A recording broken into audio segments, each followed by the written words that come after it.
Hello, Mega Boss. What? Oh, and welcome. Hello. How are you doing, friend? Come on in. Sorry if I seem a little like dancing between two screens. I basically rolled a grenade out. Oh wow! Thing. Kind of timed it there.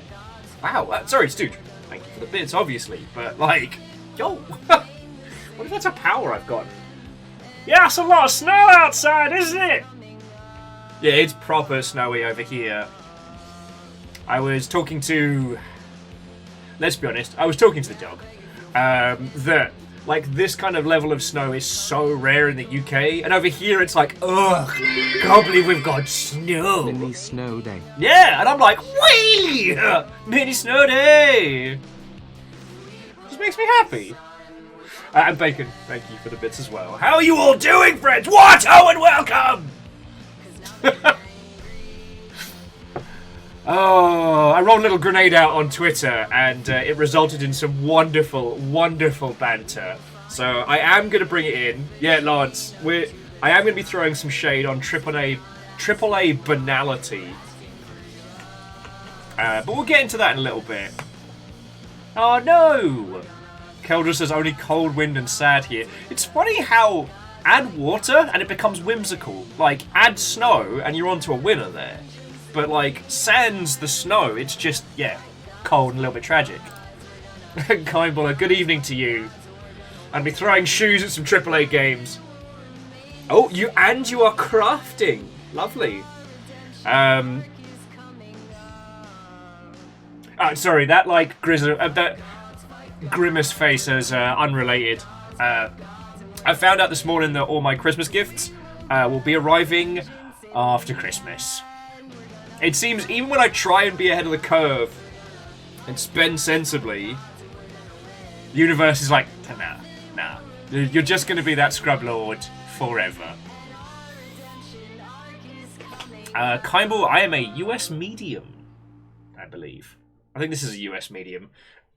It warms my heart that this time next year, I'll have to explain this joke.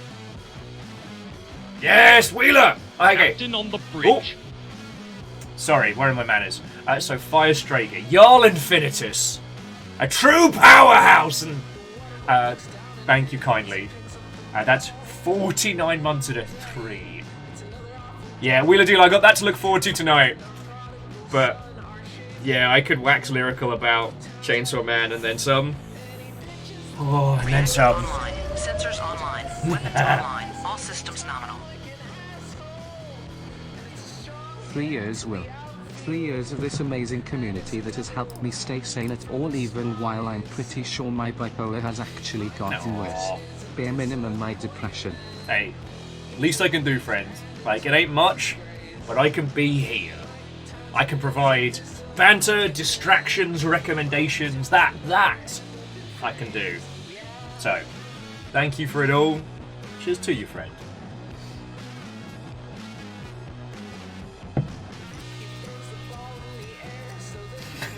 Deus, how are you doing? But yeah, Lance, Megaboss, MDH, Wheeler Dealer, Navalis, J-Post, Vanderbeest, Head of House Order. What? Oh, and welcome! Angel Kalina, welcome! I am getting increasingly higher pitched! How are you all doing? Yo! Damn! J-Post, that's a good tag. Honestly, if I had the time and infrastructure, the idea of gifted subs, like collectible cards, would definitely be a thing. But I wouldn't want to gamify your donating to keep this place going. So, fuck!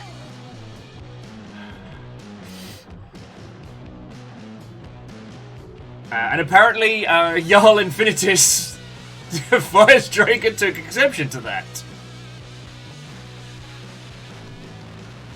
Fucking hell, sorry. Welcome to Discombobulation O'Clock. Stringer, thank you for the 3K. That's fucking cool of you. I should put the train graphic up because... Oh, fuck! Train pulling out of the station. Yeah? Doing a fucking wheelie! Jesus! I'm sorry. My manners. Stooge as well. Thank you for the 1,000. Bacon yo! Okay. Mega Boss, I did not say that. I didn't. I did not. Those words were not uttered. I did not do the incantation of nonsense. But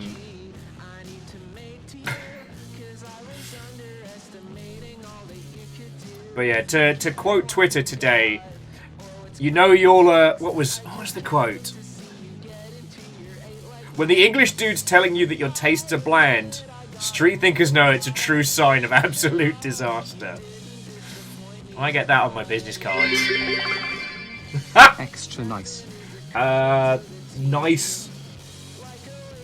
That's 5 nice. That's better than 4 nice. Okay, no, Mega Boss, thank you kindly. To Clay Tato? I hope I didn't butcher that. Watto and welcome. Come on in. So anyway, how are you doing, you lovely Mother Hubbards? Aside from a lovely evening out on Sunday night, I don't have a lot of stories. Reactor online. Sensors But online. I do have a Weapons moose! online. All systems nominal. What do you call it when someone consistently delivers wordplay with perfect timing? Punctuality. Punctuality. You just did that to hurt me, didn't you? Moose. Alongside modding and all that you do behind the scenes, mate. Like, thank you.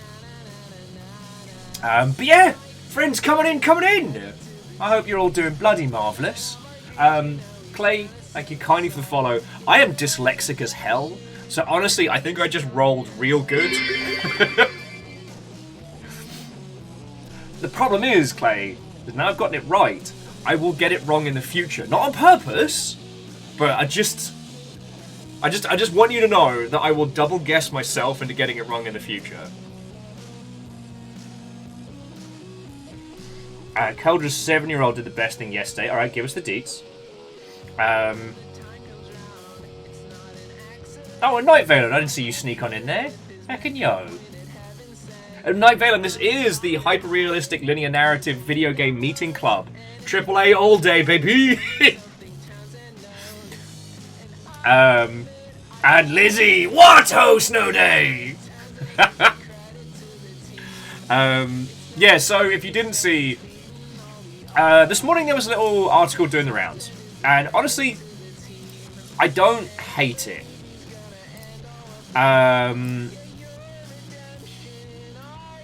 Craig Mazin, who is the showrunner for the television adaptation of The Last of Us, talks about how The Last of Us is, and I quote, the greatest story ever told in video games.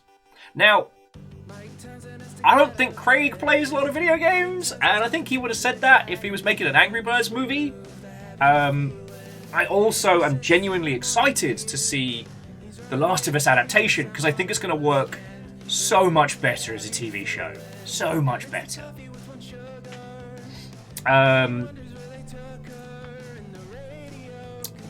The thing is, Michael Saltzman over at IGN was like, hey, I'm genuinely curious, just as a jumping off point, what do you all think is the greatest story ever told in video games? And it's the same, like, handful. I take exception on behalf of Blackwell. Right? I mean, it's like watching everybody rushing to the buffet and getting nothing but plain toast. So, unfortunately, and I don't mean to get tilted berry, I don't mean to get all gremlin indie mode, but it's just, like, maybe 1 or 2 out of thousands of people were like, The Outer Wilds is pretty good.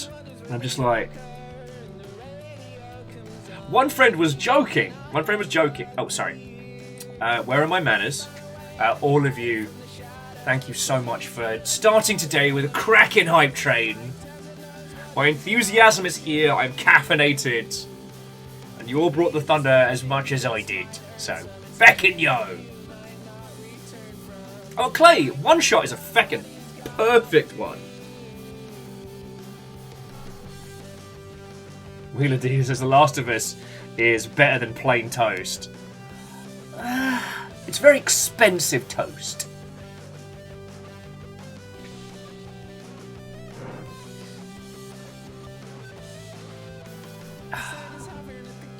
But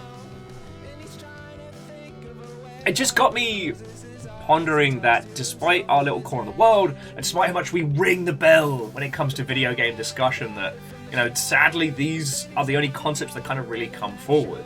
Now, going back to what Wheeler Dealer was saying, like, if you haven't seen it, I highly recommend it, so long as you're into kind of the more action-orientated stuff, Chainsaw Man.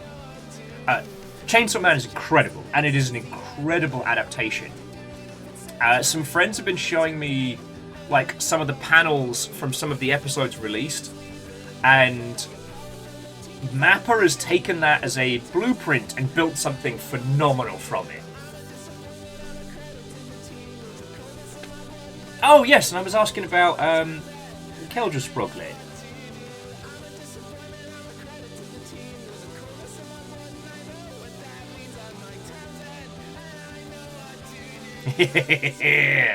Keldra, that's feckin' awesome. Raise those little ones right, I tell me.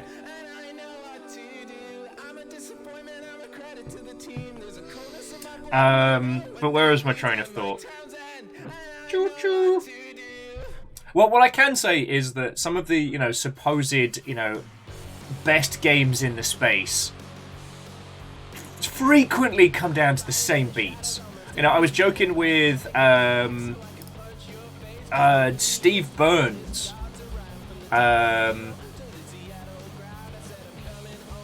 Who used to be over at Video Gamer.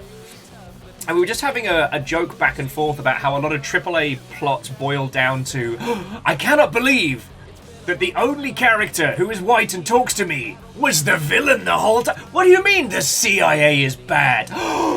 My words! And you're now going to vomit exposition at me for 15 minutes until I find out that it turns out they were evil all along? My word! Just. And the point that Steve Burns was making was admittedly a bit of a meme, but saying that, like, sports games, where your contributions definitely enact upon the narrative of your team going through, just got me thinking about, like, you know, emergent narrative.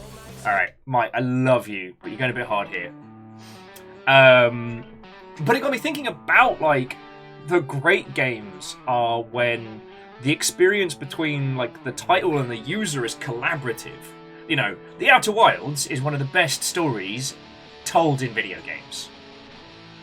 And it's not told at you. In fact, it goes out of its way to make you discover the story. Clay mentioned One Shot, which has made me care about a character more than so many other titles.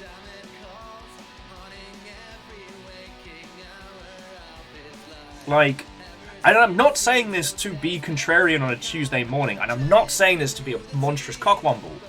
It's just, when I think about the... I'm trying to say this without getting into Spoiler Town for either.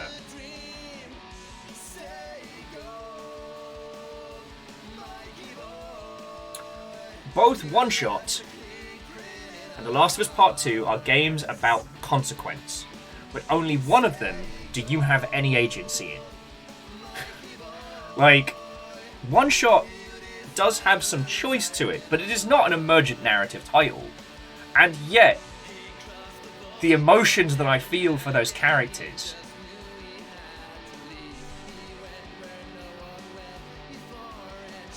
Whereas all I can say about The Last of Us, especially Part 2, is that it took great joy in pointing at me, the user, and saying, you're a piece of shit for letting this happen. You did this. Fuck you. Whereas I'm given no agency to change any of these outcomes. You know, it's fucked up, but when you look at, say, Cave Story, you can get a good ending. You can save everybody if you're good enough. Like, and you have to go through hell to do it. And if you go for the standard ending, like, when you have the knowledge, when you choose the standard ending, it's because you couldn't do it. Like, that is something to tell a player. So yeah, I guess this is double shotted with I kind of started writing and deleting another...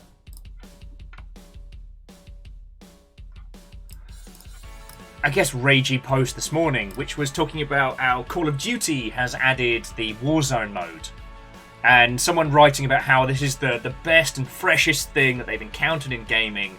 And I was just... I wanted to reach through the screen and just dump cold soup on this person. Because it was so evident this person had only encountered games in the AAA, but once again wished to stand in front of the crowd and go, "Hear ye, it is I, the mouthpiece of gaming. Did you not know that Call of Duty has added an extraction?" What genius is this? Wolfcrat, thank you, friend. Oh, the train is long gone. There's an ornamental train there. Wolfcrat, seriously, thank you for the bits.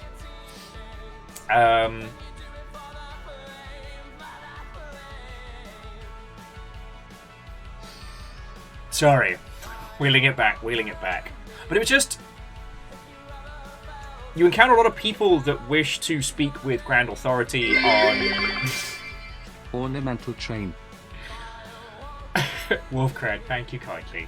You encounter a lot of people that wish to speak for Grand Authority on video games and the ilk, and you very quickly realise that they only play maybe 1 or 2 AAA titles a year, maybe a handful of the things that float to the absolute top, and that they wish to speak in these sweeping statements as if they know and have seen all.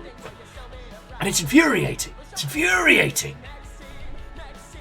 Like, and it's not even that hard to crack in and, like, you know, because, Lance is mentioning Bastion. Like, Supergiant games are on everything. Like, Hades as a story of... Jesus. I mean... It's always difficult to phrase Hades, the story, without giving away too much, but it is a game where, like, the mechanics, the story, the art, everything is in lockstep brilliantly. Will Chile God, you scamp, causing trouble again and pressing F to pay respect, smile. Fucking right! Sorry, where my man is. So Wolfcrat again, thank you for the bits. And Bacon as well. Where was I going with that? Wild flailing of nonsense.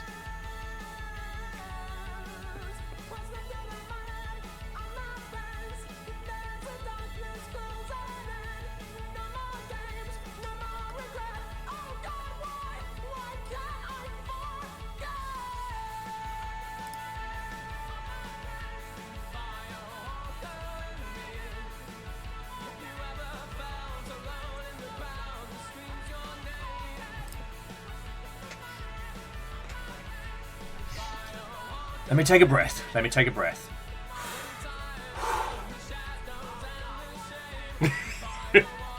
Yeah, Cal, that sounds about right.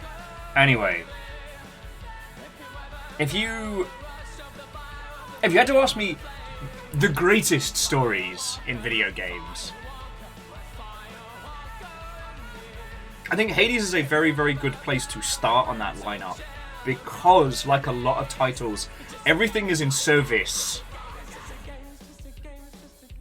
of an experience, a story told not just with people talking at you, but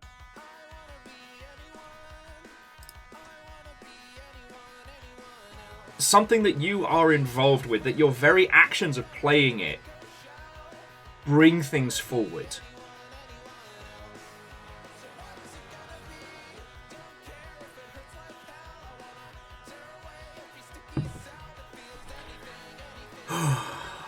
Okay, and breathe. Sorry, before I got thrown off my loop there, what Bacon Avenger was pointing out with the press F to pay respects thing, like, I know it's become mimetic, and I know we mock it, but sadly that is the caliber of storytelling that we're getting from these large studios. And we know the reasons why. The reasons are, games are expensive and complicated to make.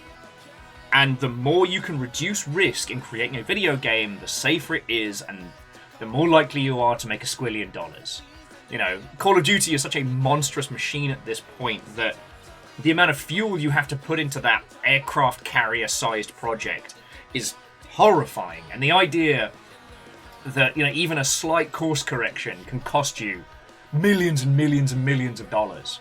So things like pressing F to pay respect, the idea that, the narrative team are trying to do some interesting stuff, and that the only thing that, the only thing the programming team can give them is just a QTE.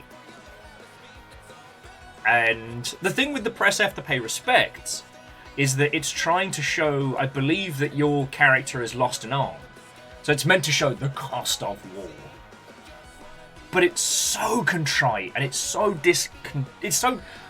disengaged from the experience.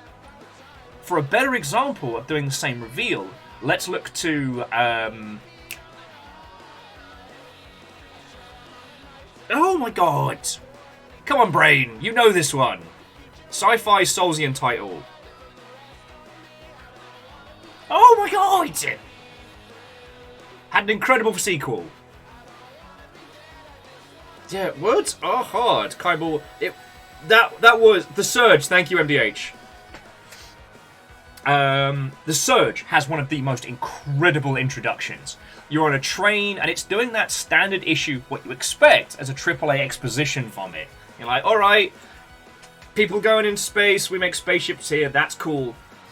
And then the train comes to a stop, and it's like, it gives you the on-screen prompts that you get in every AAA game. Like, use the right stick to move around, left stick to look, and as you do, your character wheels forward. And that's so much more of an incredibly powerful moment.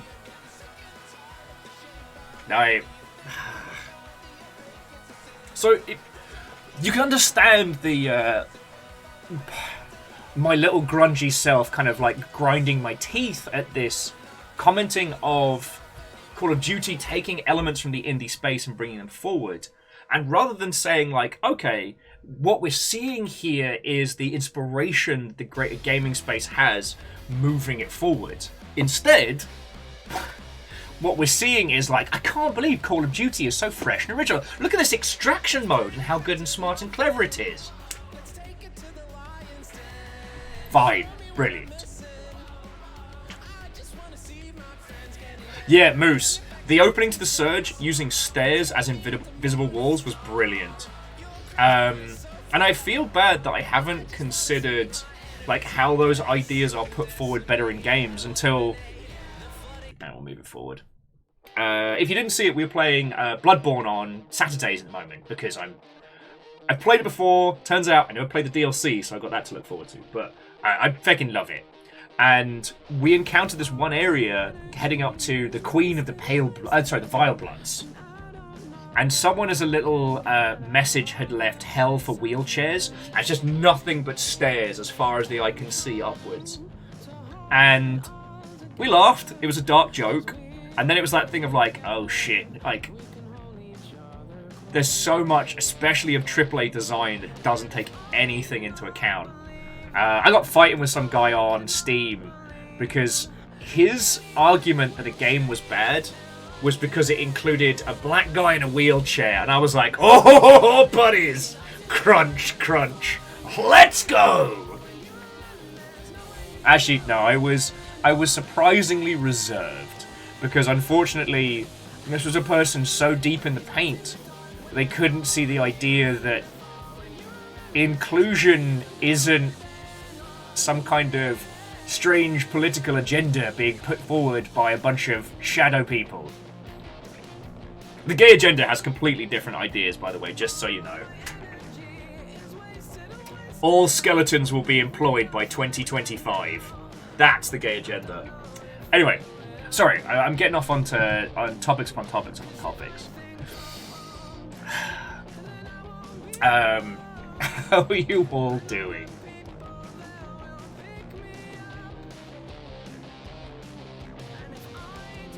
Huh. You know what, Louis? That is a lovely sentiment. So, yo, cheers to you. Merry Christmas, Happy Holidays, or whatever you're celebrating. What did I say on Discord? I was very proud of that. It was...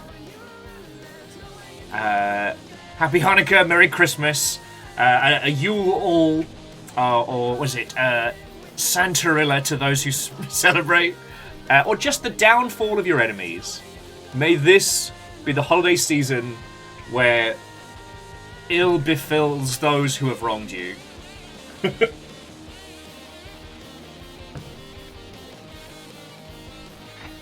Well, actually, Moose, that's another topic I wanted to talk about, is like how representation is done in video games. See, in Bloodborne, you have magical drug blood that tastes great and gets you hammered, right? That heals almost all known afflictions. So, and we also see that, like with German and stuff, like he's in a chair because of some other effects, right? Because even though he's missing a leg, we know he can flip around like a ninja and kick your ass. And should you take his place, you are also bound to that wheelchair. Oh, Lance, we were always going to go down some rabbit hole. I can see the truth in your eyes as you're telling me lies. And Ortrazini, Watto and welcome. You know that you'll hold my hand again, 'cause you don't know. Oh, no! Oh, Carnival, I'm so sorry, friend. Almost all the Christmas presents I got for people aren't arriving until well after Christmas. I got an email about that at like stupid o'clock this morning. There's nothing I can do about it.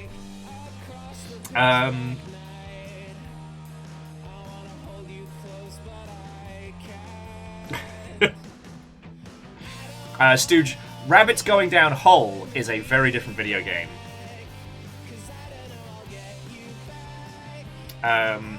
Oh yeah, and feelers, like, if the chairs in Bloodborne are to support, like, an intravenous drip of the good blood for conditions that require less of an infusion, more like a consumption over time, but we'd have to have a look at, especially the old guys with the rifles and the Gatling gun chairs, but... sorry, the reason I bring it up is that representation in video games of both the plethora of different individuals we have in the world and individuals with different disabilities and the ilk can be affected by the world, so long as you are taking it into consideration.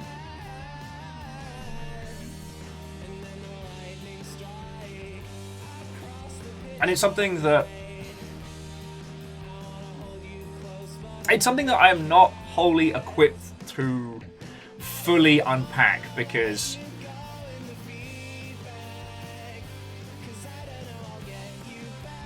I think that's something that requires a specific kind of game. I think that's something we might have to come back to. But at very least, in the way that, like, architecture represents a lot of this stuff and level design represents a lot of this stuff in video games. And what it can say about your world is kind of fascinating. Oh, Wolfcrad, I mean, abso-fucking-lutely. A lot of people don't understand why representation in games matters. And I think I saw, yeah, BYO Battleship popping in there. Look, I'm not saying I was fighting a guy in one of the Steam reviews on your game, but I don't think that... I think when someone's critique of a game is, it's got black people and lesbians in it, I don't think that's coming from a good faith point. I don't think that's a good faith review of a video game. And I want him to beat him to death with a stick.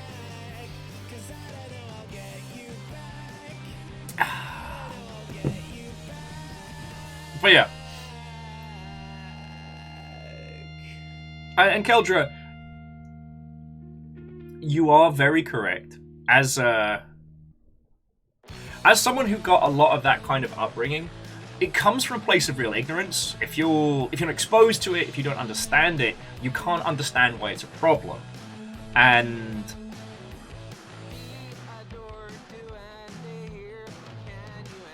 yeah, you know, I grew up in that no man's land between the South Coast and London. Like,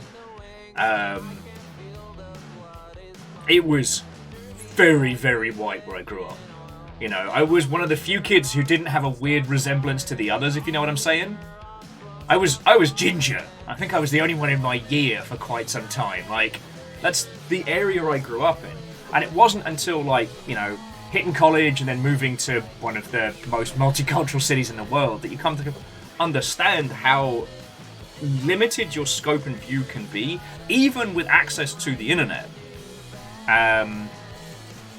So a lot of those young'uns, they don't know how little they know. Sorry, I keep dragging this conversation off in some very, very, very strange places. Now, Verdant Flow, invisible disabilities are incredibly underrepresented. And they're incredibly hard to represent in video games. Without them becoming like memes or throwaways or offhand or what have you. The Nuggies are getting some salad, so they are about this life right now. I was joking with a friend, was it yesterday, day before? Sunday? God, time and days have no meaning. But we were talking about how White Wolf used to do their character creation, where you could choose disadvantages or disabilities for your character that would give you more points during character creation.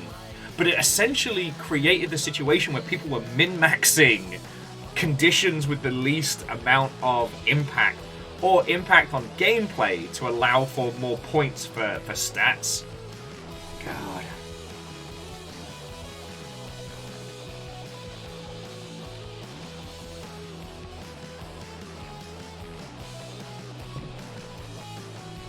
Yeah, and Angel Kalina, I'm sorry you have to go through that.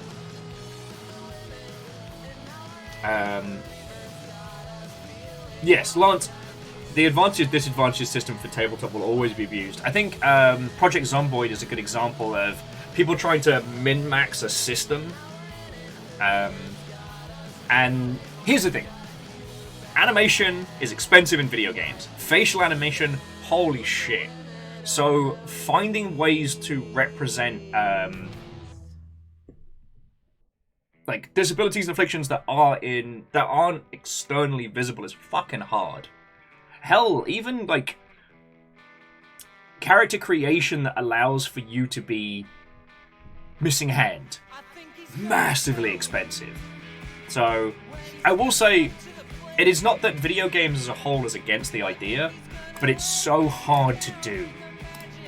I mean, we've talked about this in the past when it comes to like accessibility and stuff like that. So, now, I will say games like Extreme Meat Punks Forever and stuff like that are a great example of when you start creating those titles and you have enough knowledge or enough research or have gone through those things yourself, you can create something that is genuine and empathic from the ground up. But to add it into something already existing can be a massive nightmare. So yeah.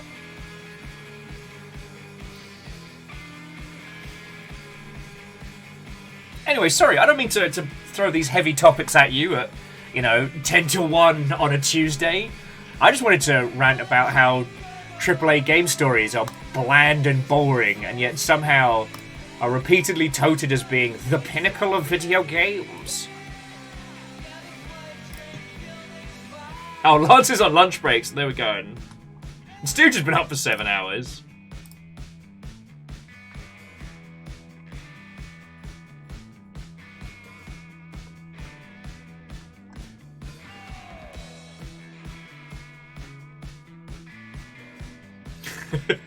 My Twitter mentions are starting to take off.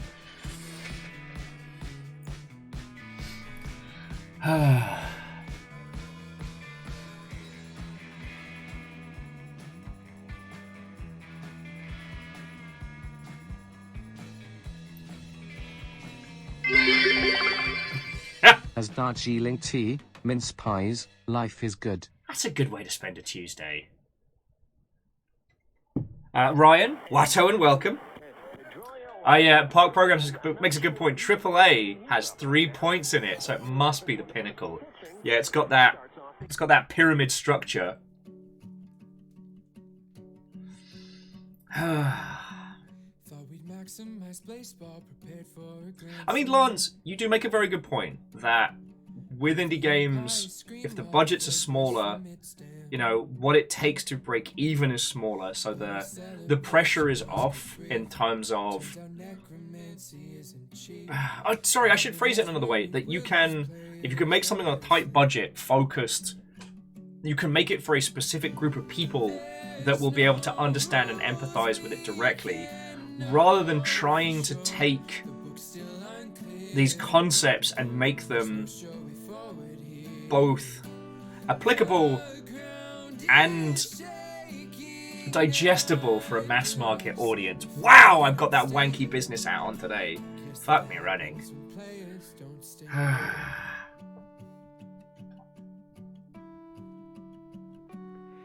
Now we live in a hell of our own creation. Oh, MDH, don't start shit. Don't start shit. I've known Thor for fucking ages. And one of the things that Thor and I bonded over was the fact that we know indie stuff. It's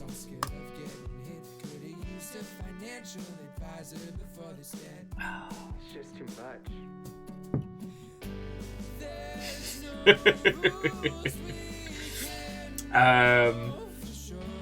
So yeah.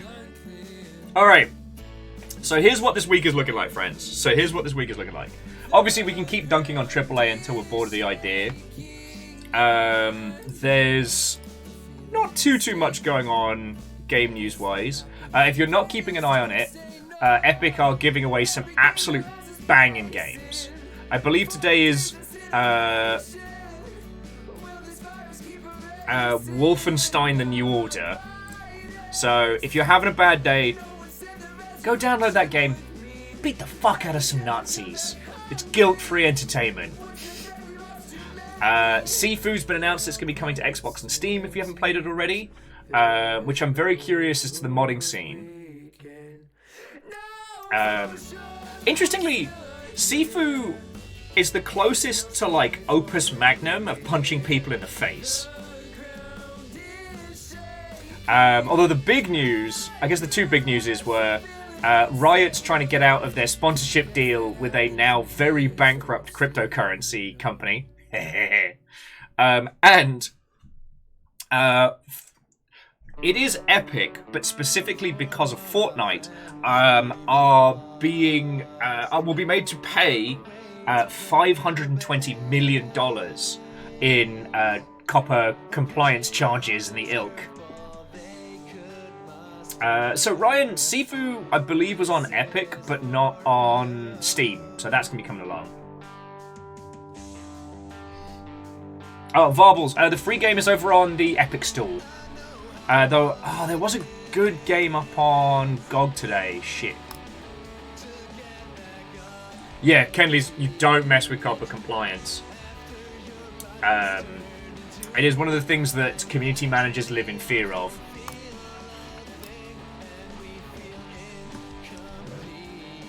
I mean, the way to... one of the reasons why a lot of sites will have age gates, making sure that people like 13 years and younger can't access their site, is that copper applies to, like, well, I think it's 12 and below, but 13s are usually a good, you know what, just affect that first year of teenage nonsense. But Fortnite is a game for kids, and oh boy, they will be paying over $500 million in fines. The FTC ain't nothing to fuck with. And the reason I'm mentioning this is just as a reminder that no matter how big or small you are, like, copper is one of those things that can and will bite you for very large amounts of money. But that's kind of been the long and short of it. Jingle Jam raised $3.6 million for charity this year. That's good. Risk of Rain 2 is dropping on Steam and Switch next year. That's good.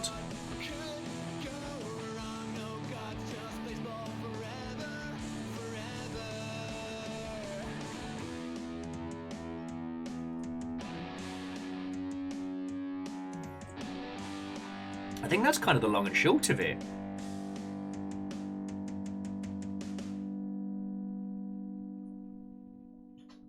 Over the weekend, Carmack left Facebook, or Meta. So it sounds like things are very bad over there, because he made no secret of the fact that he was leaving very, very, very loudly.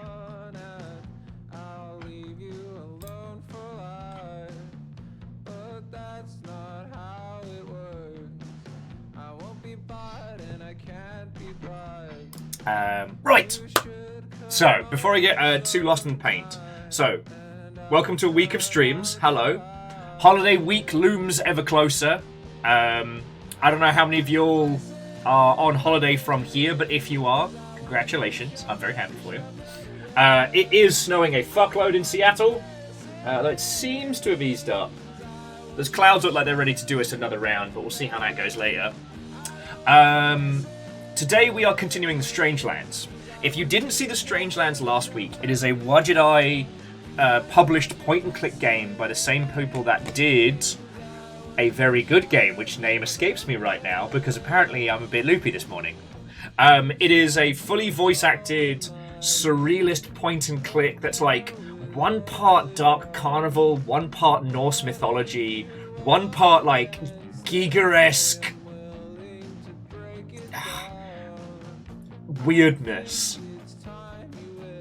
Wormwood Studios, thank you, Stooge. So that's what we're going to be doing today. This is part 2.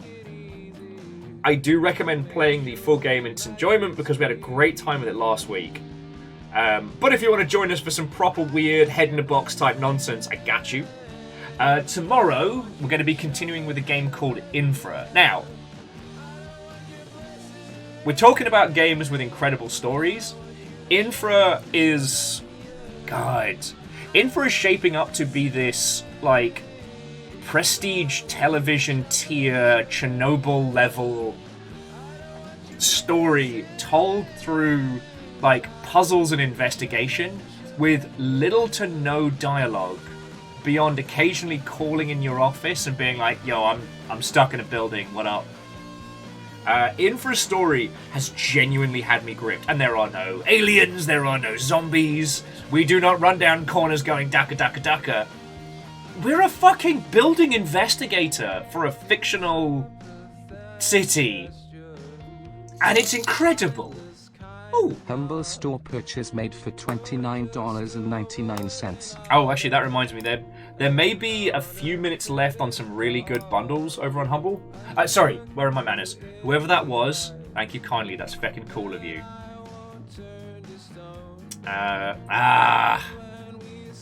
I'm sorry, friendos. If you didn't pick up the stealth bundle from yesterday, it is gone. The Company of Heroes bundle's still there.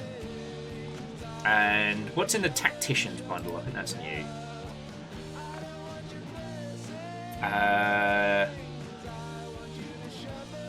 The Tactician bundle is alright. It's got Phantom Doctrine and John Wick Hex in it. Oh, and Star Renegades, that's not bad. Hard West is kind of a take it or leave it. And Warhammer Mechanicus, some people quite like that. Gears of War Tactics was a great entry into tactics games for people who are used to more daka daka daka. So, it's not awful. Sorry, there's me getting distracted. But yeah, so on the subject of like game stories and stuff, like Infra is so slow paced and so detail focused. And I know it's not an exciting game to necessarily watch, although people do seem to enjoy it, but I've been kind of waiting until like the main part of the Bezos heist was over before we return to it. But I have been desperate to find out what is behind that door.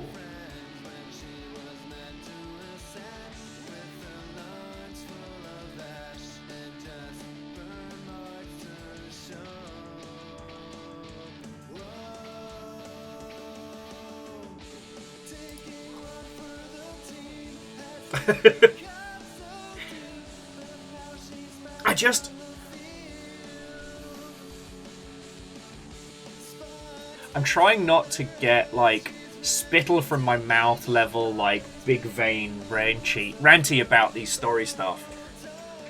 I just keep thinking about...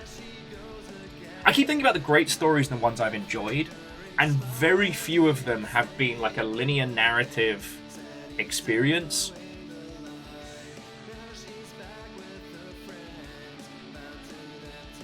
I mean,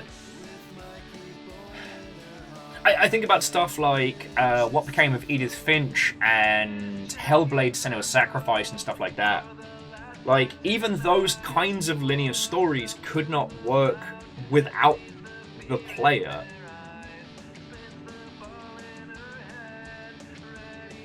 But, I mean, on the subject of accessibility, like, Hellblade is a very, very different experience if you don't play it with headphones on.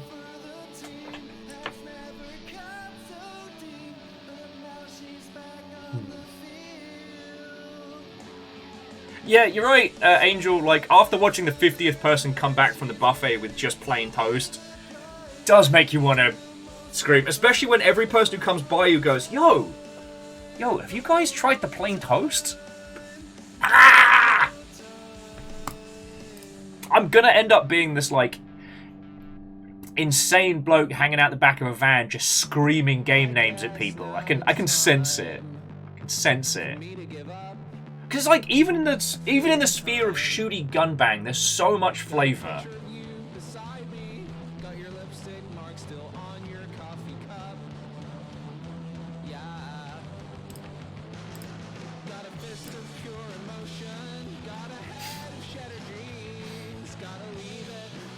See, Rainier was saying plain toast with avocado. That brings a smile on my face, which made me think of Attica, which is probably still the best shooter I've played this year.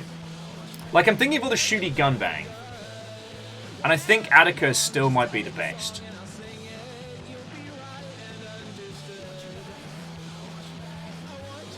Like, satisfying Daka, enough bizarre variety in ways I did not expect that I was never bored. Like, I don't know if you've tried this hidden gem I found last week. Oh, really? It's download only on Xbox, which is why no one's heard about it. It's called Halo. And Captain Stephanie Barnes, head of House Valkyrie, what Elfland? Good to hear you're off from work. I'd say, how many of you lot are off for the holidays now? Wonder who I can bully into playing more Sea of Thieves.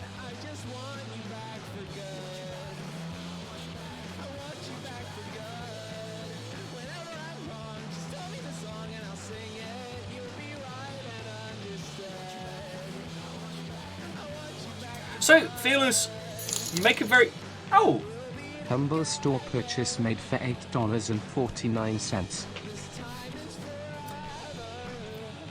Alright, I'm going to switch to some smooth jams because before we get stuck into the game, I've realised that while listening to the Blazeball playlist is great, and yo, you want to talk about wild stories in video games, wait until the Blazeball app drops. People are going to lose their actual shit.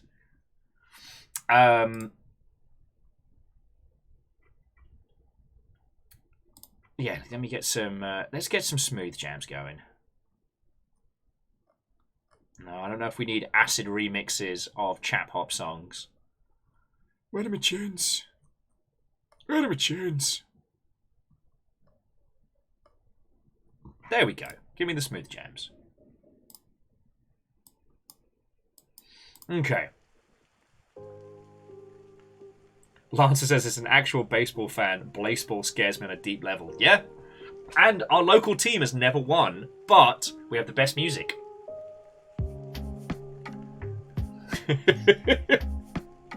Oh yes, and as Verdant Flow says, there's a really, really, really good video by People Make Games about Blazeball. In fact, Quinn's got brought in to make the Blazeball seasonal recaps. Oh, now what was I ranting about? I had to stop and take a breath. Ah, yes. It's not a question of content. It's a question of understanding. It's a question of scope. Burgers are amazing, but one must have experienced enough variety and variations of food to know what is a good burger. I often find like the analogy between cooking and video games, at least from an experiential point, to be a much better analogy than other mediums, because it can be entirely possible for two people to have the same food and get vehemently different reactions based on taste and experience. That's fine. I am not saying that every experience needs to be for everybody, and as we get deeper and deeper into the weird, especially in the indie space, I completely understand it. Like, I probably won't be streaming Mech Punk for you all, because if it doesn't give you a headache or make you want to vomit, you're probably going to want to play it for yourself, and you're not going to want me spoiling it. But let me tell you, it is abrasive and angry and like completely counterculture in its concept and design and its implementation. I mean, if you don't maybe don't look at this if you suffer from any kind of like photo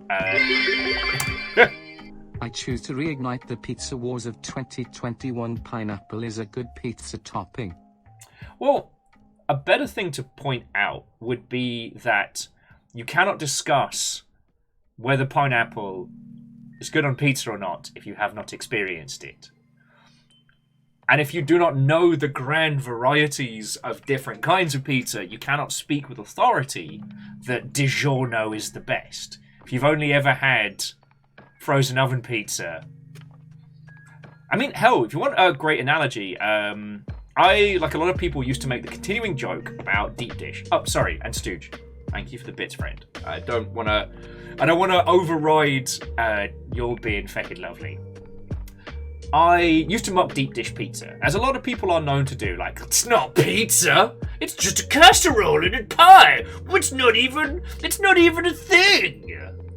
And it's very ha-ha funny. I know there's a gajillion stand-up routines. I'm escalating this pizza war quickly. Pineapple is a good topping for bad pizza.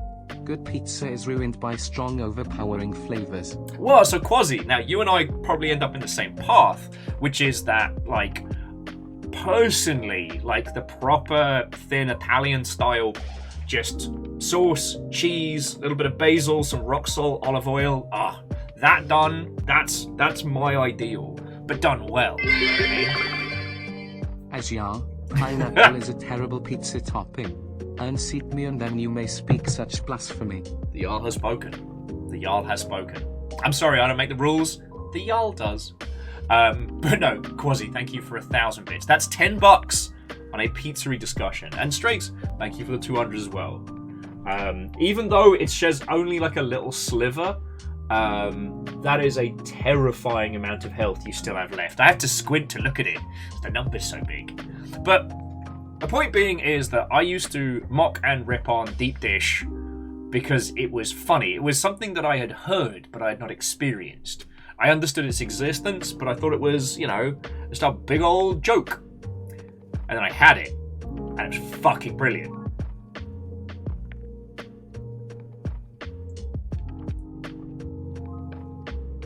Now,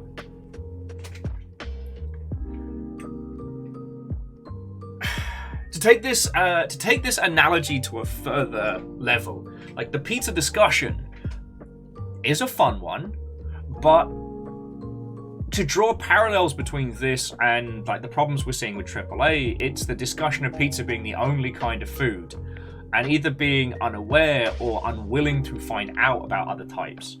You know, I knew a person that had what they described as a Bavarian diet. It was like it had to be a variation of meat, cheese, or bread, you know, or carbs, I should say.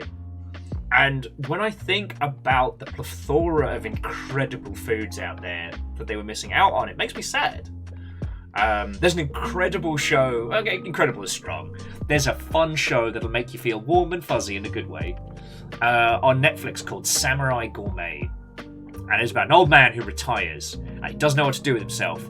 So he goes on little adventures around Tokyo and he finds little diners, has little experiences. Hawaiian pizza is fantastic. Ham and pineapple is a magical flavor combination on pizza. These pizza wars are getting heated. Getting heated. And Stooge, thank you for 1,000, you feckin' legend.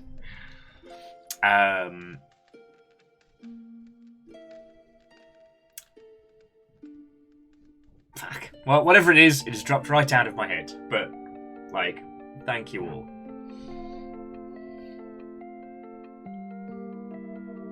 But no. Usually, I find...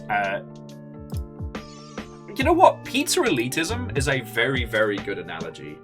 You know, people arguing about pizza toppings when there's a whole plethora of foods out there. Yeah. And so when we encounter these, like discussions of... There is no perfect game, there is only the perfect game for you. That I would disagree on, but it is also okay...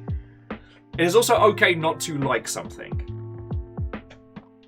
Like, Hades is a perfect game.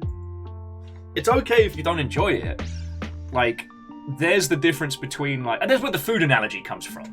You can cook something perfectly, but some people might not like it, and that's okay. Like, Hades is the perfect game because nothing in it is out of step. There is not a hair out of place. Everything is in service of a story and experience coming together. But hey, if you don't enjoy it, that's fine too. You know, when it comes to video games, it's not just about taste as well as accessibility. You know, there are certain types of games that are just too much for people. I've been watching Dinsdale. I'm watching Dinsdale play through Sekiro, and I'm reminded that Sekiro is such an expensive project for how laser-focused and niche it is. Like, if you have the Soulsian series and it's gajillion copies sold, and then we have Bloodborne, which is the tighter focus. Like, Sekiro is a tighter, even more focusy game than that.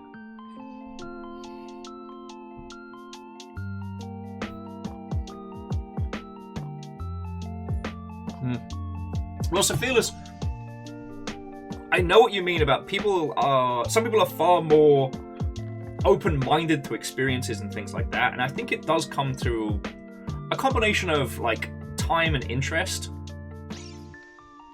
There's nothing wrong with playing a big comfy game. Like, I am not dunking on people that only have time to get into those big experiences.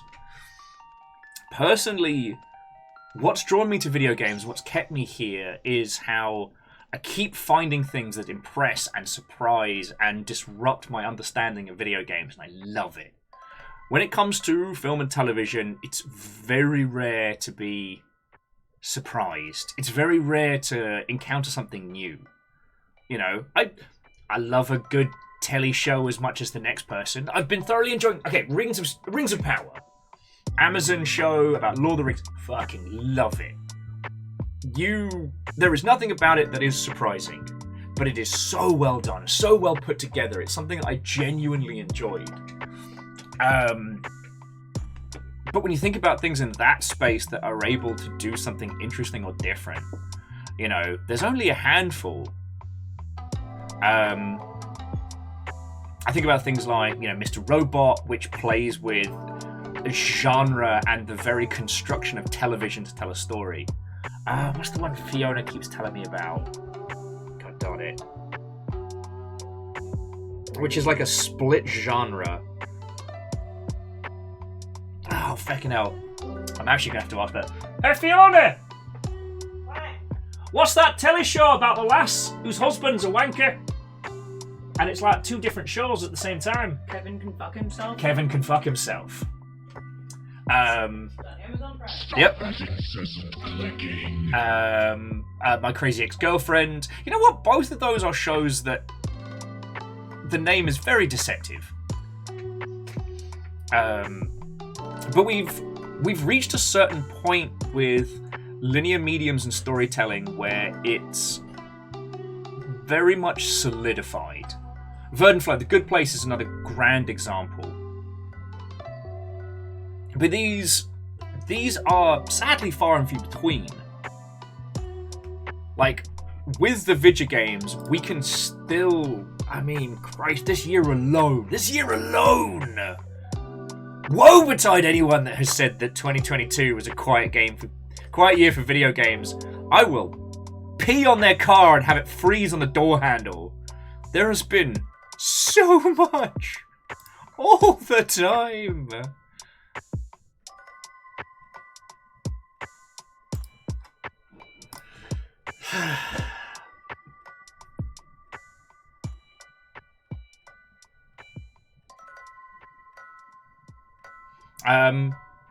But Quasi, the reason I mentioned Kevin Can Fuck Himself is because, it was an example of something that does something weird and different in the television space that uses two distinct genres to tell a pretty brutal story. And does a great job of conveying the differences of perception in some really horrible situations. I mentioned Mr. Robot because it has no qualms in just going, hey, do you know what genre you thought you were watching? Fuck it. You're watching a 3-person stage production. Go. Oh, this episode also includes Alf from the TV show Alf.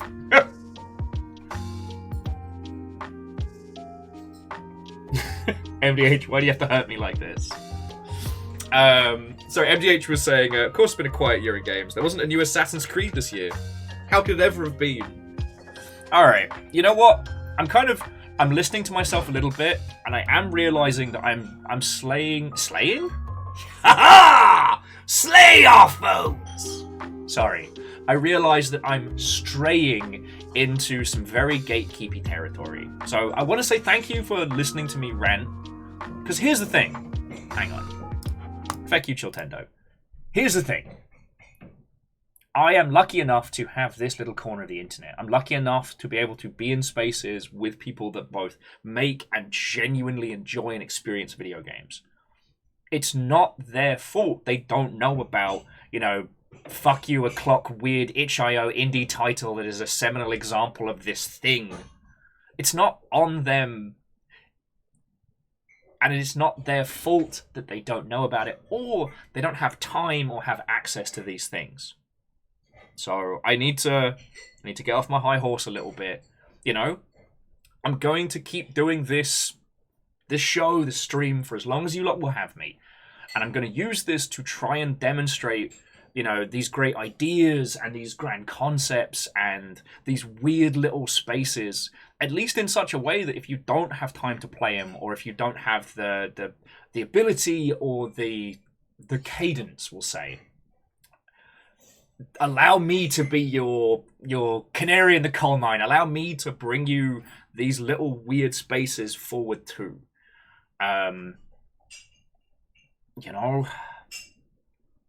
Yeah, Lance, I wholeheartedly agree. So yeah, I realized there that I was getting way into the preachy. Like, it's all right to throw rocks at editorials that claim that, Call of Duty is the most innovative game of all time, but it's not fair to dunk on someone who... Okay, so... Because in the comments people were mentioning, the concept of nostalgia and things like that, about how people go back to games they loved when they were younger, and I was just thinking, oh shit. I think about my friend Nate, who he used to game as much as I did. He once let me sit in his house for 14 hours while he went and played sports and then hung out with his girlfriend at her house so I could sit and play Metal Gear Solid 2 because I didn't have access to a PS2. I got the warnings about playing it too hard. Nate had twin girls. And as I've been led to believe by friends that have children, they're a lot. Going from 0 kids to 2 kids at once, that's a lot for any couple to undertake. So Nate doesn't have time to scour the underside of itch.io and find these wild things. He was telling me the last time we hung out how he really enjoyed this one mobile title he was on. And I was kind of dumbstruck because I hadn't... This was a fault of mine. I'd been so conditioned, or at least I had conditioned myself into insta-hating mobile games that I haven't even considered that, the limited scope and accessibility of the short playtime would allow someone who's only got like a brief 20 minutes a day to maybe play something resembling a video game. And if you only had like half an hour to an hour every couple of days, you're not going to waste it on the bizarre and the weird. You're going to be like, you know what? I want a Star Wars. I want a Star Wars where I run around with a lightsaber. Oh, cool. Here's a AAA Star Wars lightsaber game. Brilliant. I want a shooty gun bang. What's the shooty gun bang right now? Call of Duty. Done. So yeah. I just want to put my hand up and say that I do acknowledge that I can get very preachy and sometimes I can get a bit elitist on this stuff, and I'm always going to try and rein myself back in, you know? The goal of this little corner of the internet is not to waggle fingers at the rest of the industry, at the rest of the gaming sphere and go, oh, you fuckers aren't as cool as us. Goal is to share it. The goal is to bring these things forward. All right? And that's, I guess that leads neatly into today's game. See, the game we're playing today is Strangeland. We're basically into like the second part of it. Reactor online. Oh, Sensors zombie. online. Weapons online. All systems nominal. What ho? I'm actually still up during a stream. I know. I'm gonna actually get into some gameplay and stuff. So this is the Strangeland. So this is what we're going to be playing today. Now, this game was made by Wormwood Studios and published by Wadjet Games. Wadjet's kind of been like the team keeping the fire of point-and-click games going for so long, and have been doing an incredible job on it. It's fully VO'd, and it is a wild story. We just wake up, and we're outside of this dark carnival. It's broken down and rusty and filled with self-aware but surreal characters. But there seems to be this smattering of Norse mythology influences on it. Interrupting Calmu just purchased Unreal Engine Ultimate Game Dev assets for $25.33. Well, whoever that was, thank you kindly. And loads of you have been picking up stuff on Humble today, so I really appreciate it. I know it's a pain in the ass to go through a partner link and then click a thing and a stuff and a thing. So I'm very grateful. All right.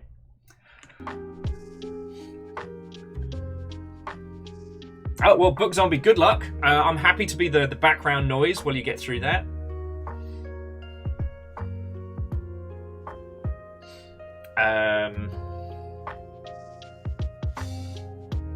Oh, that's fascinating. So Quasi was just saying that their dad really liked mainstream games of the PS1 era, but stopped playing after a decade, and now he's trying to get back into games, but he really can't stand the big AAA titles that are being pushed on him because they're too complex. He'd given up until Quasi sat him down and was like, yo, I've got options for you. No, Quasi, it's entirely fine, and I think it's a good thing to point out. You know, the depth and variety that we have. And Quasi, I don't want to sound conceited on this. I just really hope that some of the things that you're able to recommend to him are things that you may or may not have found about in this little space. Like that's what's important here. So yeah. And Phyllis, that's lovely to say. I like energetic aficionado. And hey, sometimes it's good to indulge the Schadenfreude. Sometimes it's good to indulge the you don't know video games. But we have to, temper it with we must remember the privilege sounds like such a bad way of putting it, but we are very lucky to be able to experience the things that we can and have the time that we have. Here's the thing, friends. I have no free time outside of this show. All right? And even this, I plan it all carefully. I love all video games. So, this isn't a great labor or a great hardship, but it definitely leans into the things that I'm incredibly passionate about, and I understand how fucking lucky that is, This is why I get so fucking teary-eyed when you lot do big stuff here, because it means I'm able to continue doing this. not everybody has the time I have. And here's the point, like, outside of this stream, I have very, very little free time. I haven't had the chance to even boot Arknights in months. Last night, I got to play a round of Peglin. Oh, and actually, no, yesterday last night? Fuck you, time travel. We did get to play some Sea of Thieves, but here's the thing. I didn't play something weird and fresh and different and odd. I played Sea of Thieves, and that's not exactly like a plucky little indie. Oh god. Like Megaboss, if we end up going on for long enough, at some point I do want to crack into the GameCube because like Beautiful Joe, Piano 3, Gacha Force, maybe not streaming it, but you know, for reference of weird bangers on the GameCube, the Cube version of Phantasy Star Online. The Cube was a wonderful little bubble of incredibly fascinating games.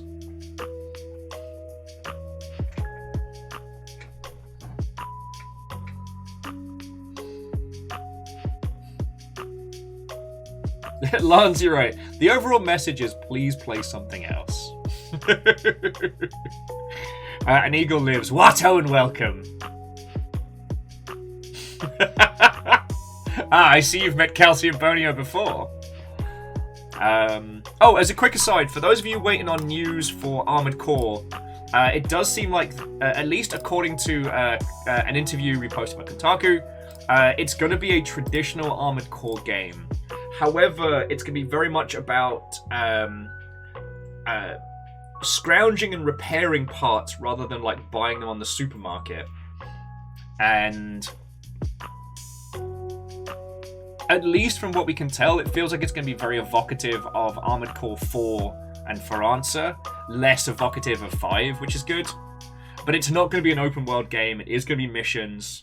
It's going to be classic Armored Core, but for everybody now. Eagle Lives, I am looking forward to Obi-Wan's birthday every year.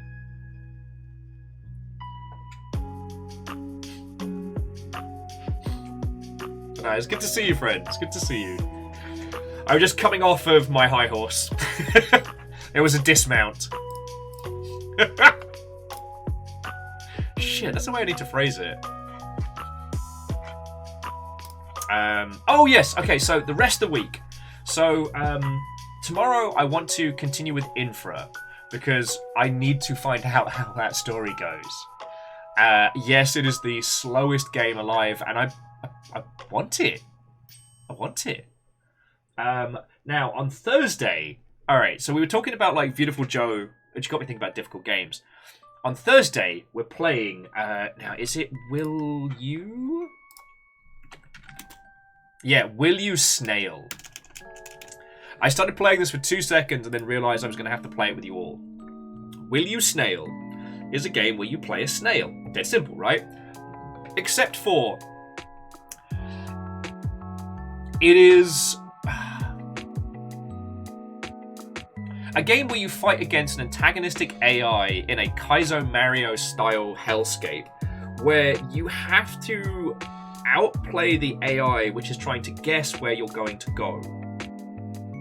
So much like the game Echo, you're having to work against what the game anticipates you're going to do, and it is wild. Like, it sits in that rage game spot, but it's less like a complicated memory game and more like this high-speed, high-octane, how can I fake out the computer which is trying to outthink me, which might think that I'm going to fake it out this time, so I don't. Wild. Also, you can unlock cool hats for your snail. But no, seriously, if you haven't seen Will You Snail, visually it doesn't look like much until it gets going, and then it's a trip.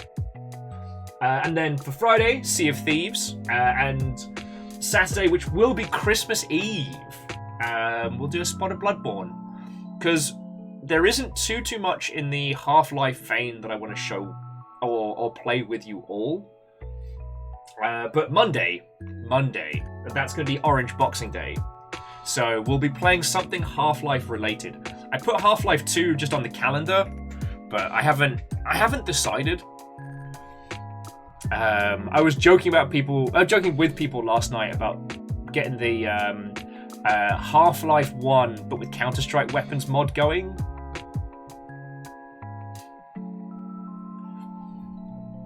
Which drastically changes that game, let me tell you. Let me tell you. Oh. I'm PVS, Watto and welcome. Deus, I was looking into servers for hosting. Because we could do that. But what I'd want to do is... I don't know. Maybe we should do like... because we never finished They Live. And what was the one we were doing last time we had everyone together? Was it just classic Half-Life? That was funny. But I'd love to do like Opposing Force. And I forget how you set up the server to allow that. Yeah, so TLDR, I've not found a server hosting company or found someone who can host.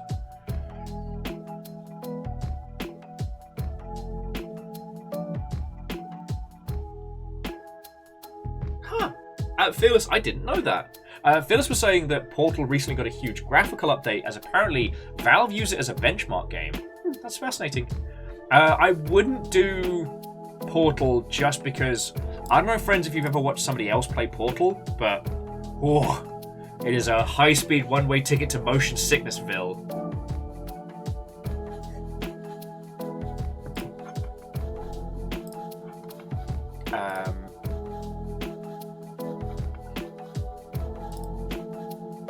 Morlena says, any chance we could play Hellfire Tactics as a group?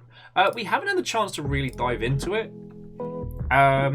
Late night longships.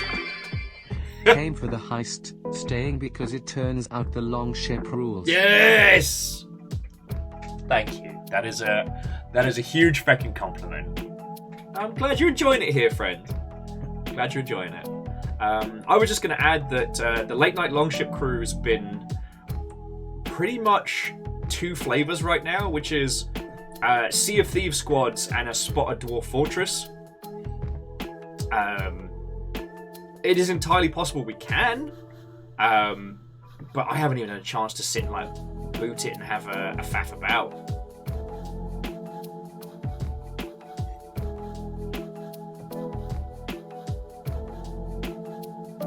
Verdant somehow has 215 hours in Portal.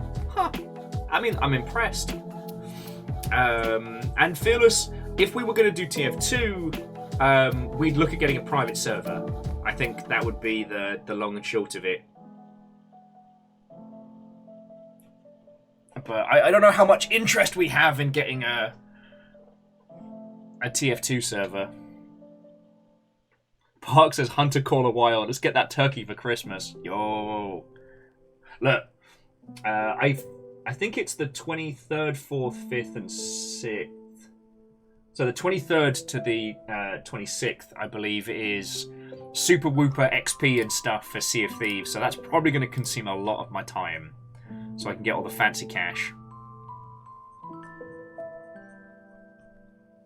Hell, maybe we'll do some cheeky, unknown late night streams and whatnot.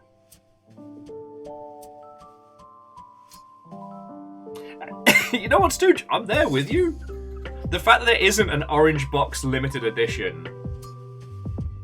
Well, I guess I have a feeling that Valve ran the red line just to get as many Steam Decks out as they could. So that's probably why they didn't do any like fancy collectors or whatnot. But I think you could do shells. Honestly, now I'm like, could you do an orange box Steam Deck shell? PVS says Valve doesn't want to remind people they made games. It amazes me that Half-Life Alyx was such a banger and so few people played it. Like, sad times. Sad times.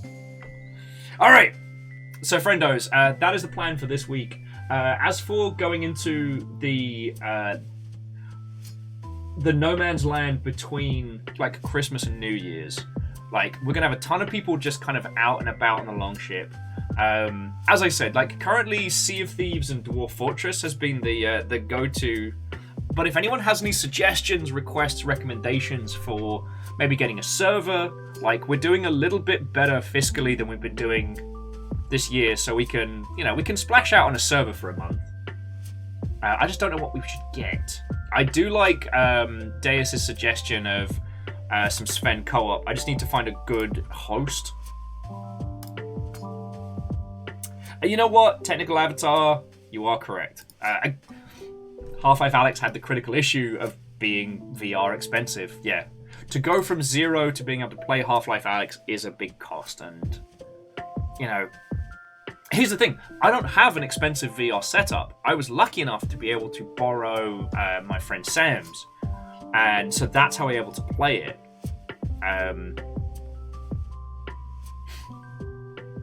Sorry, I was just grinning because unlocking the ability to look at the chat on my phone, my wrist. So when we were doing Half-Life Alyx as a stream, I could read what all of you lot were writing by looking at the back of my wrist like a space time watch. So cool. I don't remember if it showed up in game, but I saw it, and it felt like super duper cool space.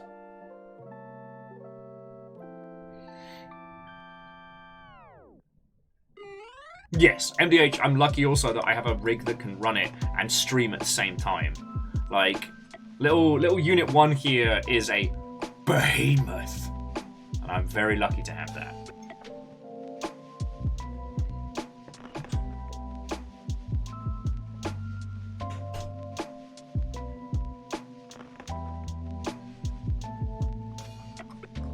Okie dokie Lokis.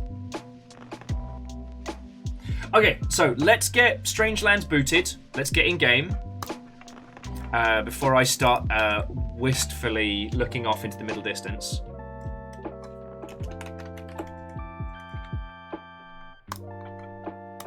Now, again, you've got a little bit of time, friends, before I get this thing started proper. Because I had a couple of little technical hiccups getting it working last time. So do bear with me. Yeah, it's time for the continued adventures of Dark Floydo.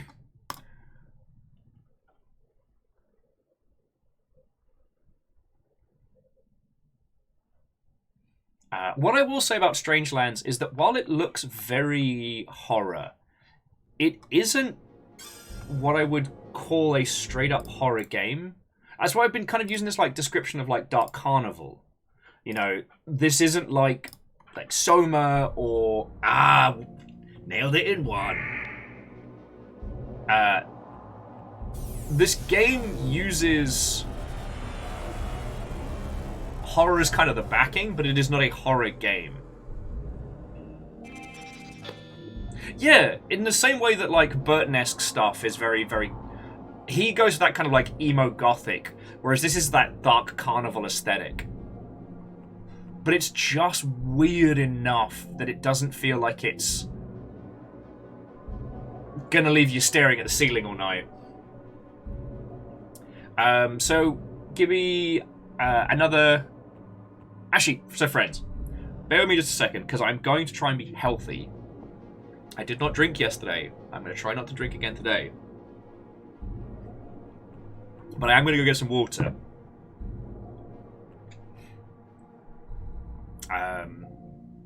So, for those of you that are sticking around, or want to see even this game as it's past an X point, give me 2 minutes, I'll come on back and then I'll give you the time so far. If you are tapping out because you want to play this game yourself, I completely understand. This game is worth your time. If you haven't seen like the Wajidai collection, go and get the Blackwell series, or wait a couple of days until the Steam sale, like either or. But the Blackwell series and then the Unavowed are kind of like a one long thread, and is...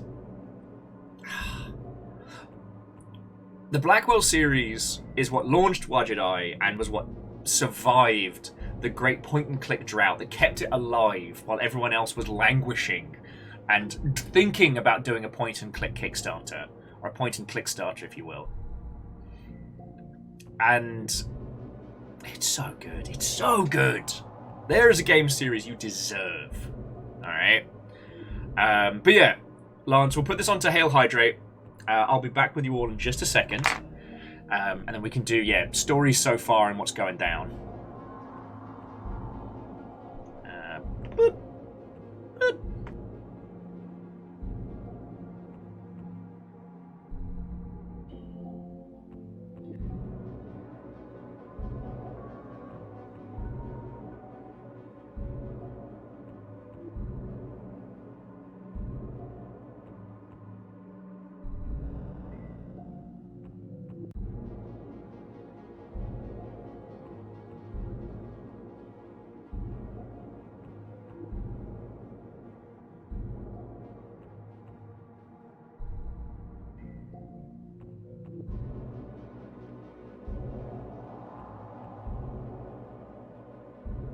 The Teenage Mutant Ninja Turtles, our 4 reptilian heroes, have overcome the arch villain Shredder.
Hookshot, you terror. I saw that. Okay, PVS, those are ravens. Alright. So I will assume that you are all here as we continue Wet Pavement Gaming. Which is like wet paint gaming, but costlier. Damn it. Watto and welcome to 12013. I'm very happy to be your podcast before bed. Although I'm less of a true crime podcast, more of a whimsical crime podcast. Oh, right. So, we are continuing with the Strangeland. I don't believe if our character was ever given a proper name. We just referred to them as Dark Floydo. At the beginning of the game, we wake up outside a dark, twisted carnival called Strangeland. No idea how we get there, and as we show up, a lass throws herself down as well, as she will continue to do almost on a loop, a cycle. And so we've been trying to understand who they are and why we're here, what the darkness is that's slowly creeping in, and, you know, killing all of the characters that we have encountered. There's a strange... lol. There's a strange logic to this world that seems to evoke like we're inside someone's psyche. Even the giant clown face outside the big top seems to know us, almost implying like we've been going around and around and around on this. Anyway, we attempted to reach the character referred to as the woman. In our last episode, we met a talking furnace called, was it like 83 or 38? The three fates in masks, who weren't ladies because there's only one woman. a couple of talking crows, an Odin-like character, forever writing memories and hopes to forget.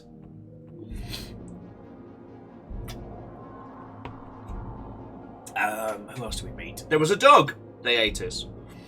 The interesting thing so far has been that every time, at least in the first act, that we've died, we've always appeared in the same place again outside of town, creating this infinite loop feeling. Also meaning that we can die to ridiculous moon logic nonsense and then just pop back in. Anyway, after doing battle with a giant enemy crab, we seem to have blinked into, I don't know, this world's version of the Upside Down is dark, murky, inky, almost organic in nature. And we are walking around as basically just kind of an outfit. We just found our head, which is in a box talking to us, which we need to somehow help open. I don't know how we're going to do that, but we're going to try.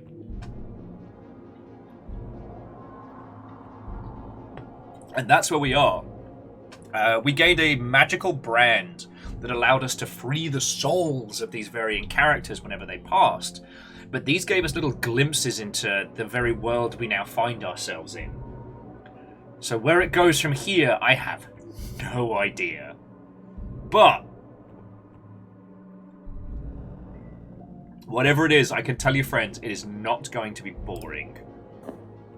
Alright, so... Get ahead. This is fine. Oh, there we go. Get ahead. Alright. Okay, so this is us. That is a raven with our face on. It's another raven that looks like me. Oh, Dark Flido, why are you like this? Our inventory is empty. We can't use the phone because we don't have a face. And we haven't explored any further than this. Like, this is as far as we've come. We can talk to Tiny Head Us some more. The glass is too thick for me to break with my hands. There's my head. It's stuck in some kind of glass box. It's my head in a box. Let's see what the pit does. Wait! Don't leave me here! I'm not doing it on purpose. Nothing but darkness down there. Nothing but darkness down there. And how about this one? Nothing but dark. Okay, we get it, Can't break the glass with your hands, time to use your head. But Wolfcrad, the head was coming from inside the bot. Wait, no, hang on, I need to rephrase that.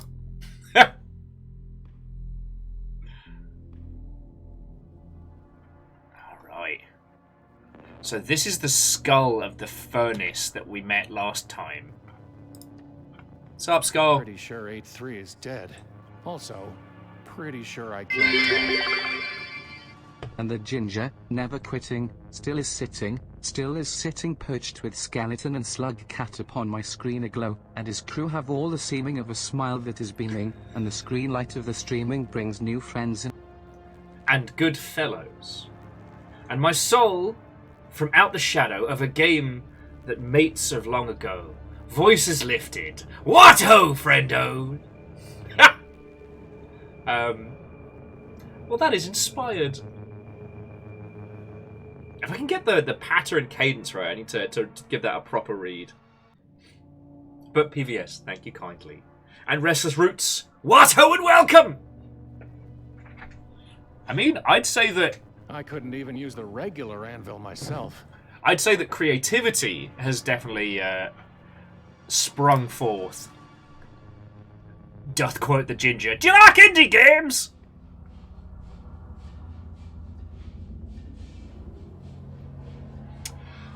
That is fascinating. Okay, so, Myth and Legend, thank you for the bits.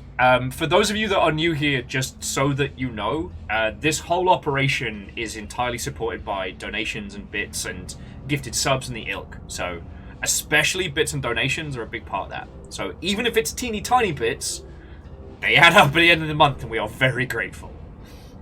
So, Myths and Legends. So, Iron Brew, I don't believe the full recipe of Iron Brew has been made. It's not operational. What? Widely available. Hookshot! There are new people here. They might think I'm cool. Can't believe you've done this. Can't believe you've done this. Alright, so Iron Brew. The popular myth is Iron Brew is made with girders, as in iron girders. I've not researched it enough to know if you can actually find out the recipe of it. It is weirdly unique. It looks like it's going to be like an orangey soda, and what you get... You know how you can't describe Baja Blast to somebody? Iron Brew is Britain's Baja Blast. Which actually both sound like building materials when you say them aloft. Huh. Anyway, Hookshot, feck you. Hobbita! Making me stand up. I've been growing this belly. Do you think I grew this belly by standing up and doing things? Nuh-uh.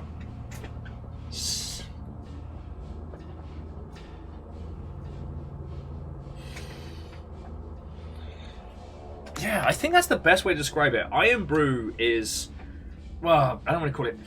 Iron Brew is an iconic Scottish soda, if you haven't heard about it.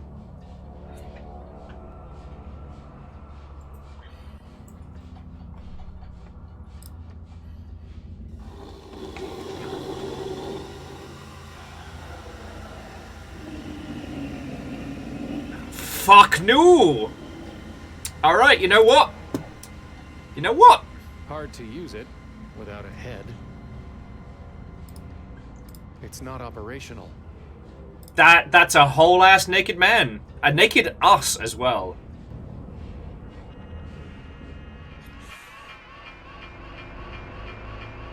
This is what I get for mentioning Iron Brew.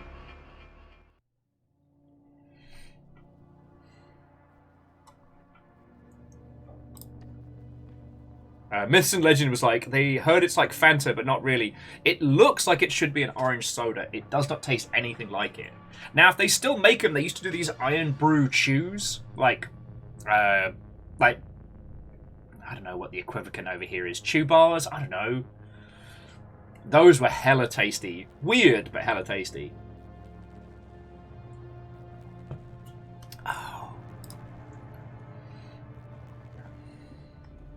I mean, we're at the right space for weird right now.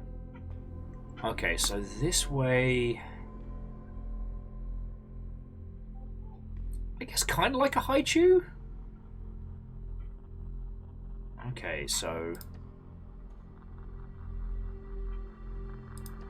It's too far off. It's too far off. That tent looks more like some kind of swollen growth. Yeah, everything's got this bioorganic vibe to it that I'm not digging. The webs are too thick and strong. I can't break through them.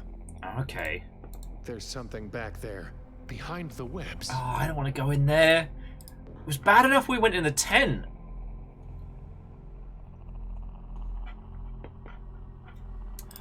But it does seem like this is definitely the shadow realm of where we've been before, because look at it. Skulls and another kind of shooting gallery, except without any gun. I can't reach the skulls, and there's no gun to shoot them with. I mean, some shooty gun bang logic. Hookshot says, reminding the alien level on Perfect Dark. It's not quite visceral enough to be like directly alien evocative. Oh, Myths and Legends. Hey, least I can do. Is someone there? Or is it just the wind? If. Snake? Ball. I can't talk. So we can perceive, but we have... part of the structure, or whatever this is. Okay, so we have the ability to perceive, but we have no head, so we can't do anything that involves hands or limbs.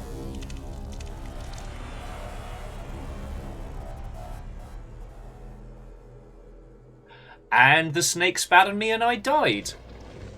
Alright, welcome back to Deadland. They were helpful last time. Okay, and I can still pick rocks up. Alright, so we are on definite, like, surrealist logic. Sensors online. Weapons online. All systems nominal. Again?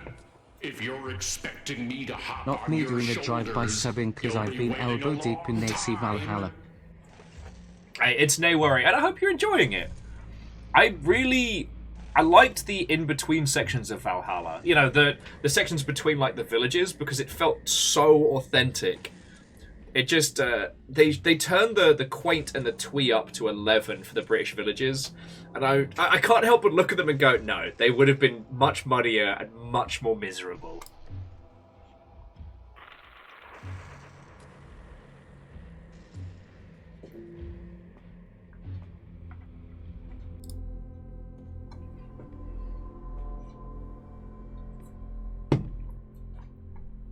Okay.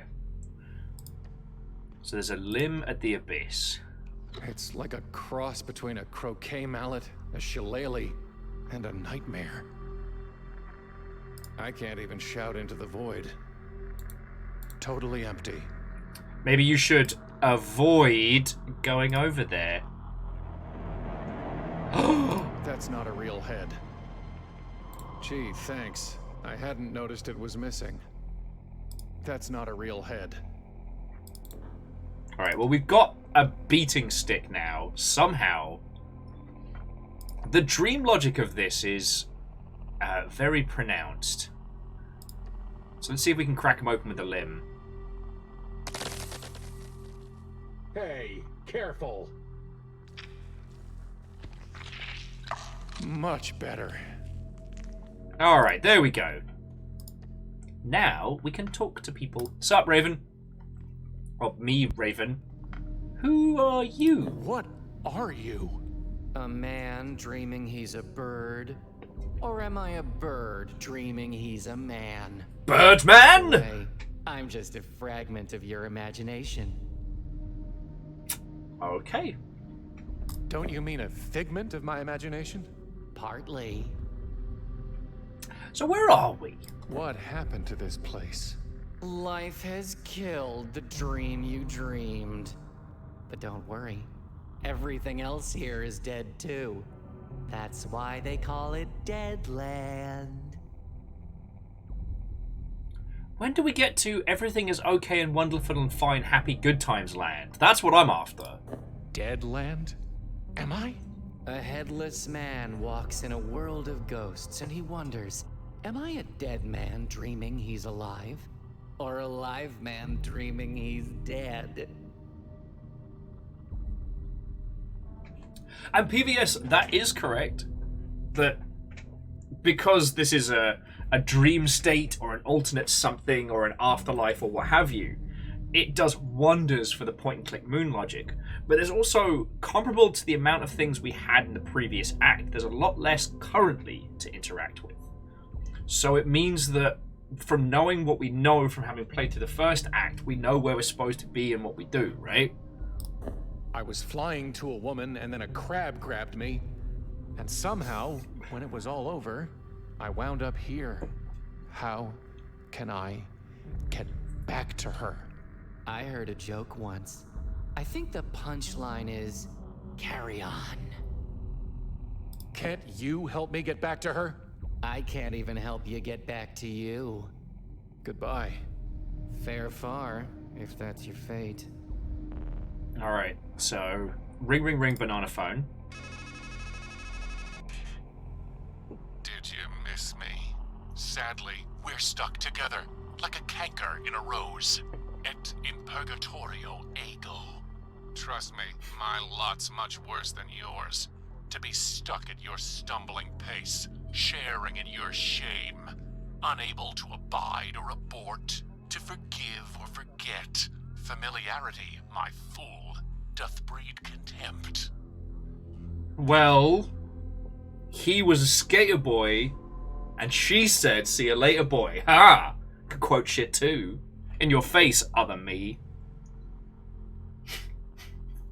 Sorry, why do you not put up with me again? So we've got rocks we can chuck. Wow! I'm insufferable! I can't reach the skull.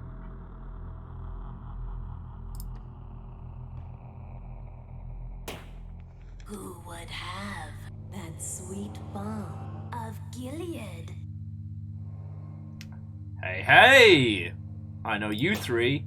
Some visitor, gently rapping, tapping, nothing more.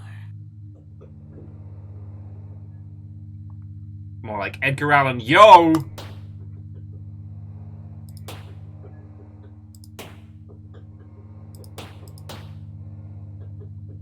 Aha.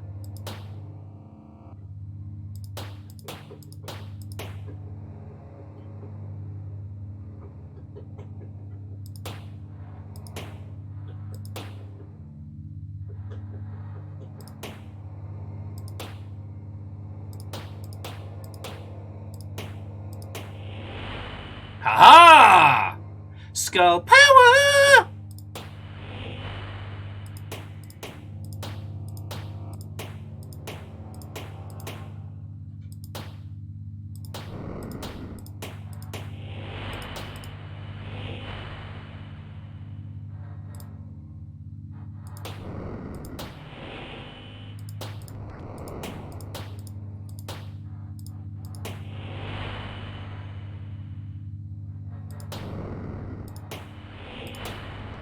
Okay.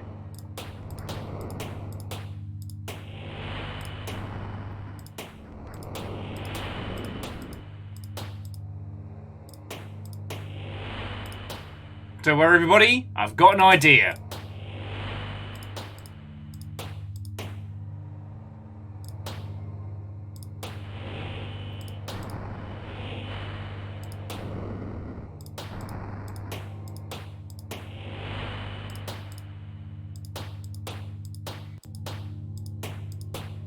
It's a skull idea. It's an idea with skulls.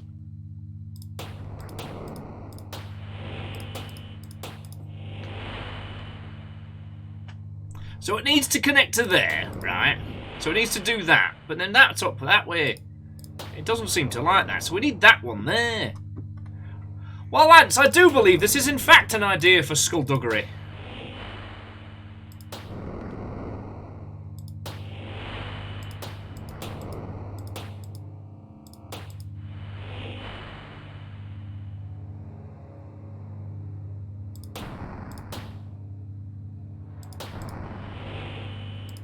In this head, You're no sculler. where you tremble. In my head, There is something. you have wanted.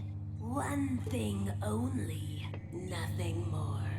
Waiting here, within a bottle, the promise of surcease of sorrow. A vacant past, and no tomorrow. Will you take it, we implore? Fuck yeah! Yes? Take it, we implore. Also, can't help but notice the similarities between There's a bottle labeled Balm of Gilead. these three and the Musketeers from It's last week. empty. Oh, blind stranger, thought you in this place of danger to find some friendly face or welcome manger, some escape within a drawer? Fool, there is no balm, Ah, no piss. calm, no Aiden. Gilead is gone, and so's your maiden. So keep this pain inside your cranium and bear its burden evermore. Well, doth quote the Raven, fuck you guys!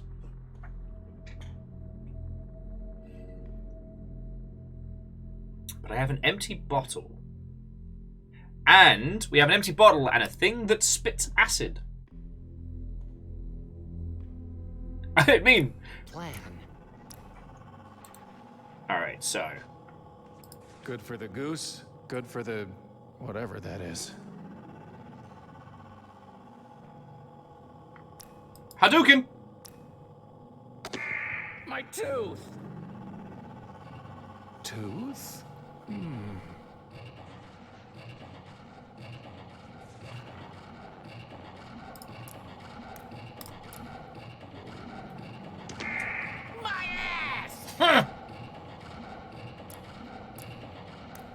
can't fool me into writing vulgarity. Are the me's not going to write the word but?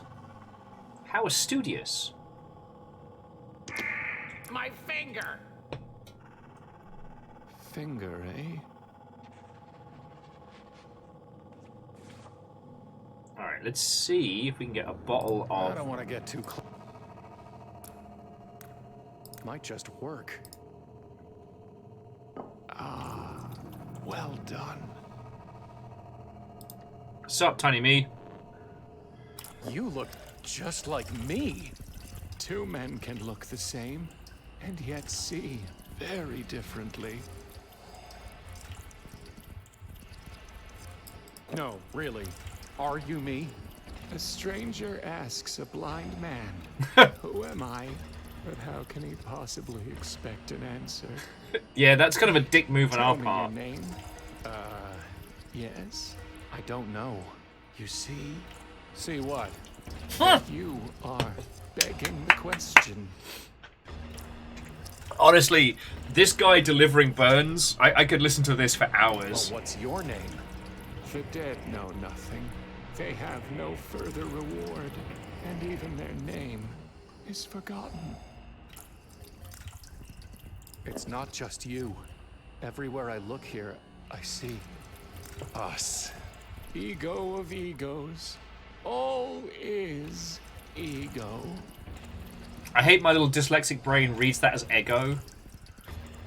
You really don't know your name? Well, I remember the name Gershon. Bless you. But whether it's mine, or yours, or both of ours, I can't quite say. So, Rika What I can Riniku. tell you is, a good name is better than a fine perfume.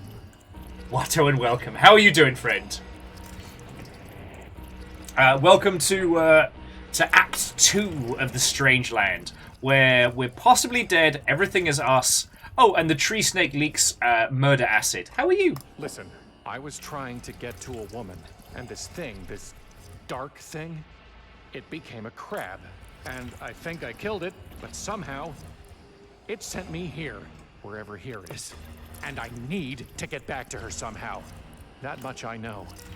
The dead, who have already died, are happier than the living, who are still alive. Okie dokie. But isn't death different here? You ask, but I can't possibly answer. For in the realm of the dead, there is neither knowledge nor wisdom. Even if you can't tell me about death, at least tell me how to get back to her. There is a time to search, and a time to give up. What if I'm not ready to give up? Pity anyone who falls, and has no one to help them. Oh, Stu, just a good point. I hadn't considered the Norse reference there. I don't want your pity. I want a way back to her. The sun rises and the sun sets, and hurries back to where it rises. Even a fool knows that if he wants to go back the way he came, he just needs to retrace his steps. Okay, so what about the snake thing? Why are you just sitting here, letting that snake thing drip venom on you? When I could see, I saw a tree with a snake, and thought it the tree of knowledge. So I sat and hoped to learn. Now I'm blind and have nowhere else to go.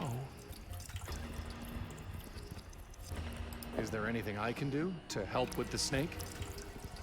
The cup runneth over, and my head is anointed. Empty it, please, and bring it back. Okay, that I don't know what to do. The cup and my empty. Okay. Have you learned anything sitting here? Yes.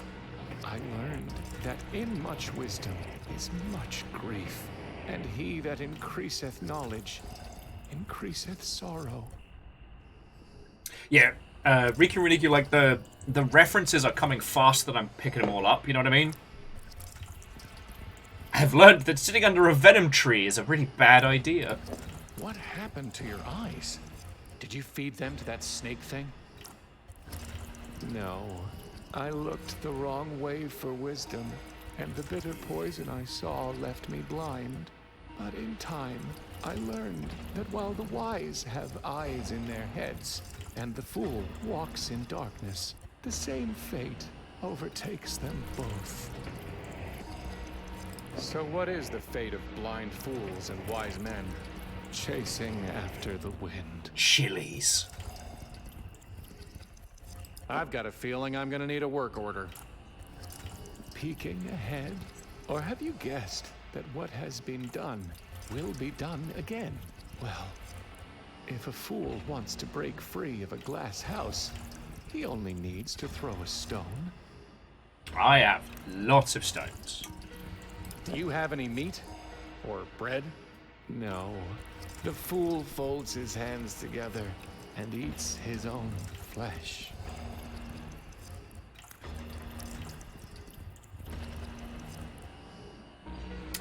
Strigger was recommending that after we're done with spoilers, either from playing or watching this, it's worth to get the game and play it with the commentary on for all the references. Okay. What are those quotes you keep spouting? The assembled wisdom of worthless toil. Why can't you just speak for yourself? Because fools multiply words, while a man worn by wisdom knows there is nothing new under the sun. Says you. This is from a man who's never had a Baja Blast. Are you sure you don't have any meat? I have none. As I said, the fool...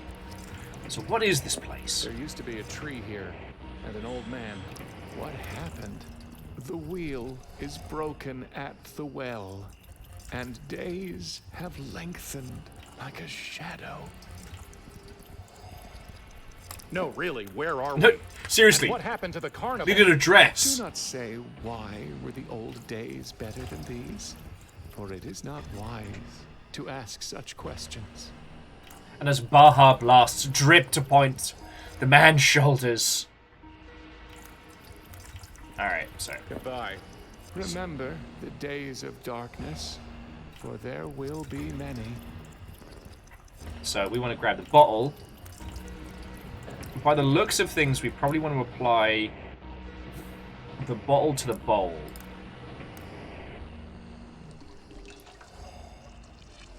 Thank you. Could you put the bottle back now?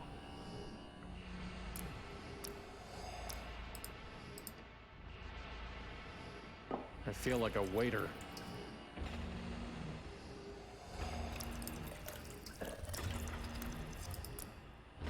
I have an idea, though.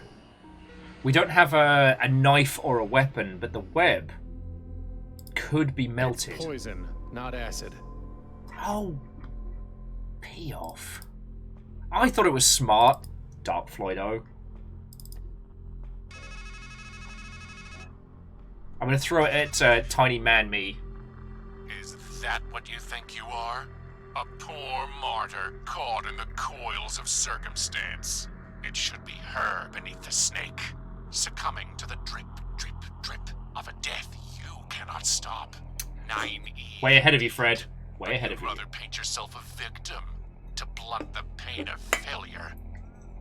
The truth is sharper than a serpent's tooth, isn't it? Lance is like, damn. It's like getting a call from the in-laws.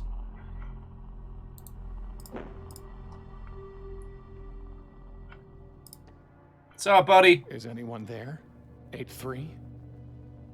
Atri, that is my name. Why have you called me? You said your name was Atri, but in another place. I think I knew you as 8-3. Atri died, so that 8-3 might live. So, there he was, and here I am. So you two are the same person. How many lives, how many selves have you scattered across this place and the other one? You should know by now that every man contains a multitude, and life is a process of elimination. So Atri was eliminated? In time, a man's name becomes the sum of his shames. It turns poison. This is getting into some heavy stuff. And sickens him until he thinks the whole world is made of poison. And then he thinks, better to come of age again, to be a number, the sum of primes, highly cotient. Yes, there's safety in numbers. And so poisonous A3 is left behind, and industrious A3 soldiers on. So, if you remember from last week, the three villains who did terrible things to the mermaid, 83 was one of them. Though, apparently, I may have missed asking him some questions prior. So, for those of you that do decide to go through this yourself, there is a little bit that I've missed. You were one of the ones who did whatever it was you did to Nineveh. Yeah. Aren't you? And you're one of the ones who blames the doctor for the sickness he couldn't stop. So here in your head, you've painted me a poisoner, and a freak, and a dwarf, and a number. So, which of us makes monsters? Zeke's like, wait. Last week? I barely remember yesterday. I think we spoke briefly? I forget. What the hell do you mean, I make monsters? I am but a walking shadow. This is your game to play. You picked the pieces, laid the board, and made the rules. Well, if that is the case, then friend. If this philosophy is in my hand, then friend, I shall play Roblox. What did you mean when you said, here in my head? You walked through your mouth to get here. Where else did you think we were? You know what? That's pretty on point. I thought we were in Deadland. Where could the land of the dead be, other than our memories? In another place, you, or 8-3, made things for me. Can you do that for me here? With what? I have nothing but my own burning shame. That'll work. Here, no work is done without an order. Alright. Can you make me? With what? Okay, so we can't get him to... A funny once. It meant God be with you. Does that really seem a fitting farewell in this pit?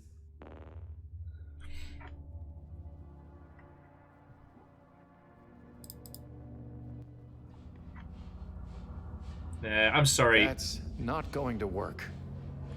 Alright. It was an idea. So, apparently I can't just chuck poison at tiny feral me. It was an idea.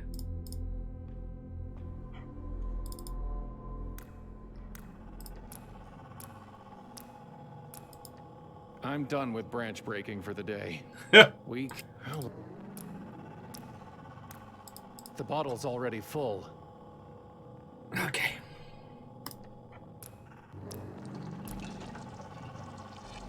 Thank you. Could you put the bottle back now?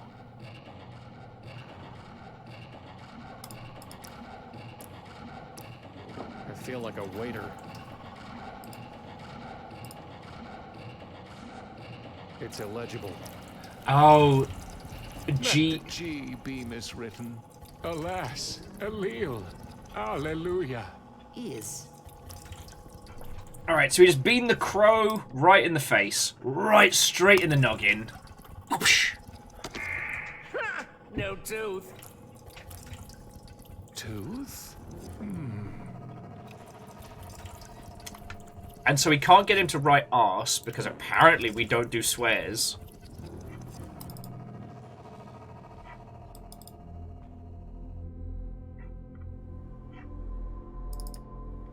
There's nothing else in there. Okay, just checking.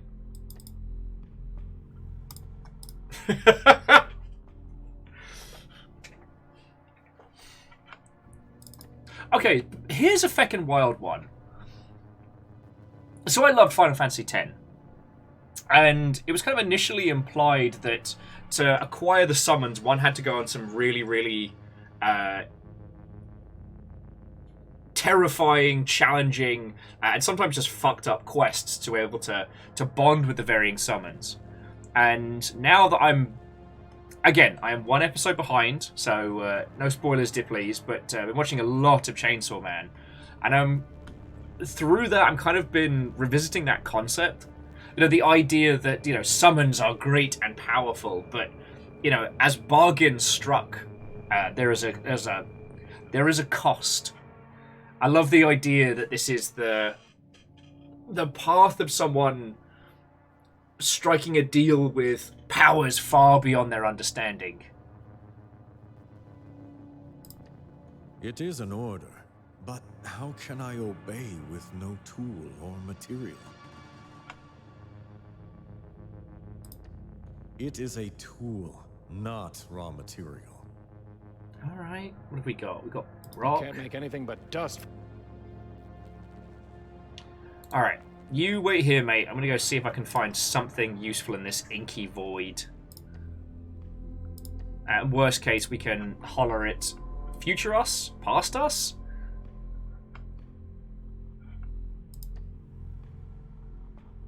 Hello? Is there anyone out there? Sup? For when one hollers into the abyss doth holler back.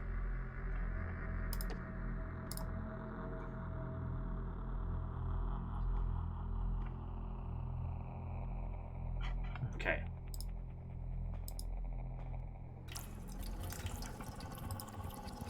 Two. Are you sure you don't have any meat? I have none. As I said. Is there anything the cup and my empty? Wait, Goodbye. Immortal End, the Abyss is not a hollaback girl. Gwen Stefani was very, very clear about this in their works. Okay.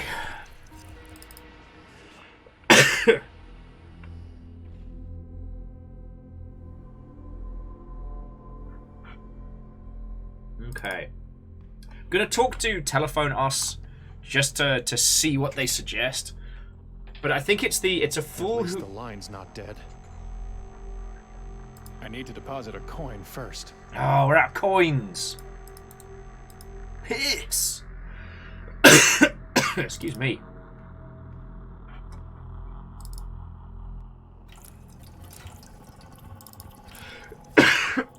Excuse me. 4. The abyss is bananas. B-A-N-A-N-A-S. I often...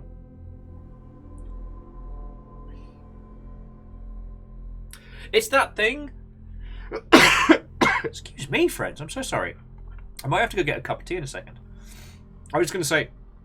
It's that thing of obviously not wanting to go through this experience personally, but wondering, like, what my psyche would do with all this. Like, I wonder how hard I would take the absurdist and the ridiculous as a coping mechanism, you know. I don't know about you all, but I definitely sing silly songs to myself and It would run right off. find myself being a mimetic nonsense merchant quite frequently. So I wonder if, like, running around this, quoting Gwen Stefani, and just generally being mischievous would be my psyche's coping mechanism. Also, I've been informed we can dial 0 without a coin. You want to go up? Try going down instead. Oh. And sugar, we're going down swinging. Here goes nothing. Feckin' wee!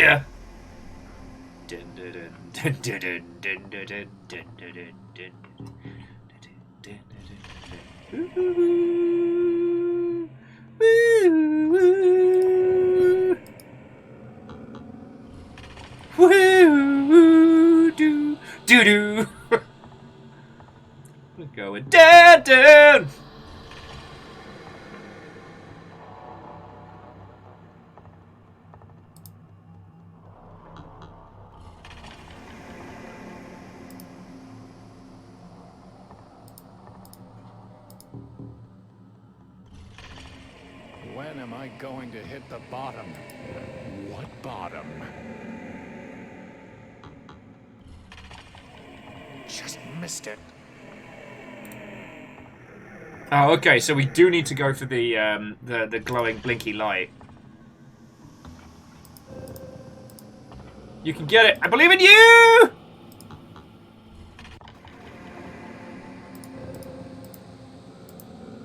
Feckin' wee! It's the feckin' anglerfish all over again.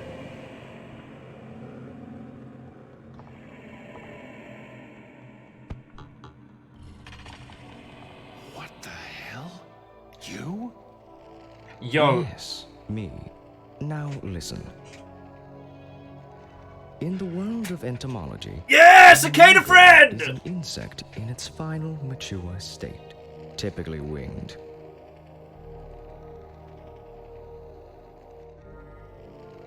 In the world of psychotherapy, however, an imago is an idealized mental image of another person. Okay. Wielding great power over the psyche. Power to unify the fragmented body, Lacan writes. Oh, does he? Do tell Latin, more. Of course, the word means image, or echo, or phantom. What are you talking about? Whichever it was that you sought in the pit, the last stage of growth, the idealized person of another, or a ghost in the dark, I advise you to look up, not down in your search. You can fall to your end, but not to a proper ending. Wait. What does it all mean? Brother. Brother! Cicadas crawl through the dark earth for 6,000 days, just to fly for a few brief weeks of light and love. You ask me what it means. I tell you, do not waste your wings, and do not spurn the mana you are given. Brother!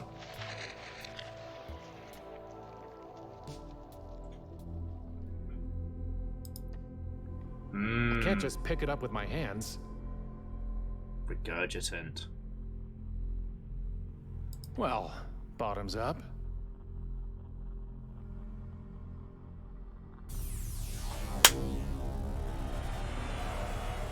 Alright, I might have chugged poison there. Was that a smart move? No. Did it just happen? Yes.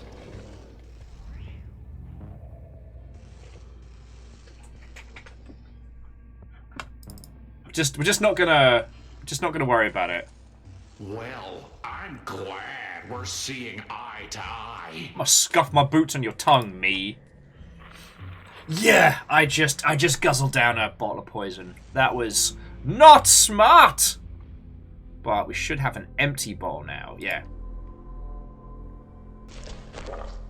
Oh. Was it effect in emptying the bottle? Also, yes. That's true. The goal, you know, the goal was to... Can you work with that? Oh, yes. Only black bile defies my craft. This is what's left from intellect gnawing at the roots of wisdom. From it would... Oh, how did I not know? Incisive. This comes from... only bring me a tool and give your order.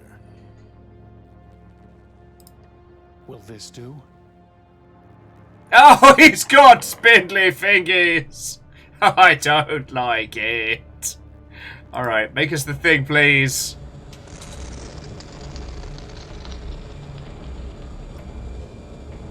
Oh, that's some serious, like... Oh! There is tooth, fit for one who would bite deeply.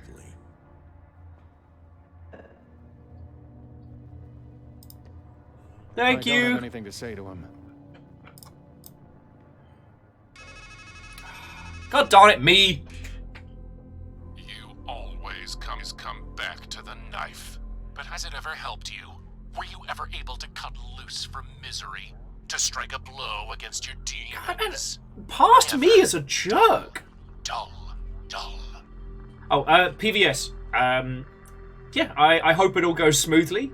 To be continued. I shall enjoy happy fun times with Dark Floydo.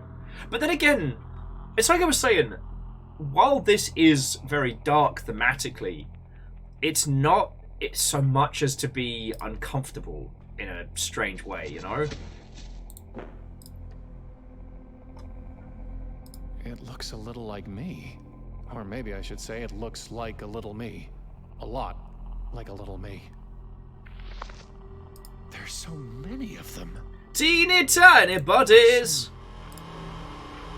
Alright, so I put on an old vinyl record, expecting the relaxing sounds of cicadas, but all I got was a bunch of buzzing. Turns out, I was on the B-side. Puns!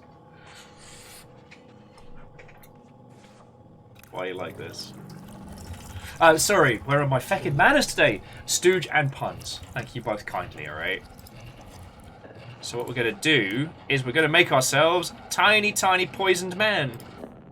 Take the poison. Combine it with the tiny man. Here we go again. All that is old is new. So we can't give the dog me, or I should say dog Dark Floido. Man, the Floido Extended Universe is getting weird today. So we can't give them meat because we are in a world without food. But as the old man says, a fool who feeds upon themselves.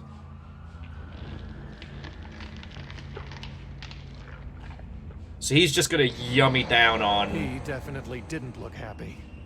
Whereas the puppy did.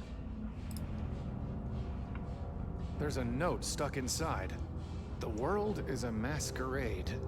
Faces, costumes, voices, all pretend. We all wish to appear as we are not. We deceive ourselves, and in the end, we do not even recognize ourselves. Ah, well, Book Zombie, I'm sorry that you're having problems with your game, but I hope it gets sorted, friend. Yeah, Strays, a definite reference to. Wait, is it not Kronos eating his son? Just yummying down on a. Sorry, I don't know who I would get it for, but it's on the gift list. It's a coffee mug, and it's the famous painting of Kronos, and it says, "Don't talk to me until I've had my son."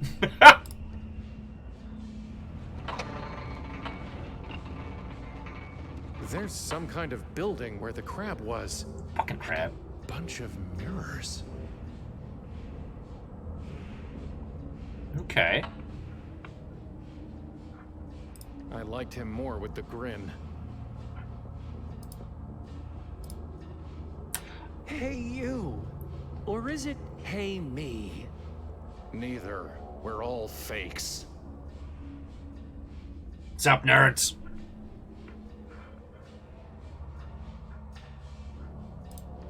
Alright, let's talk to the them trio. Who are you? Just think of us as fragments. Okay. Masqueraders. Fakes. Masqueraders? You don't even have masks. Well. If your friend the cicada were here, do you know what he'd say? Mask. From the Latin, masca. A cover for the face. A specter. A nightmare. And we all have nightmares here, don't we? Onkos was the Greek word. It meant the mask worn by an actor in a tragedy. It also meant a weight or a burden. The mass of misery that hangs on the head of one who suffers. And we all have burdens here, don't we? Yep.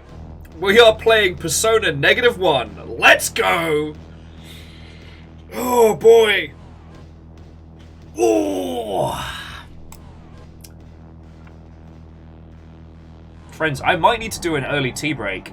Can you take off the mask? Set down the burden. Wake up from the nightmare. That's what you've been doing. Your mind is a matryoshka. Bless But you. Be careful. What's underneath could be worse. So Lance was asking if whether water tastes like wine is any good. It's fascinating. Like, whether or not you end up playing it for more than a couple hours is definitely up to you on that one.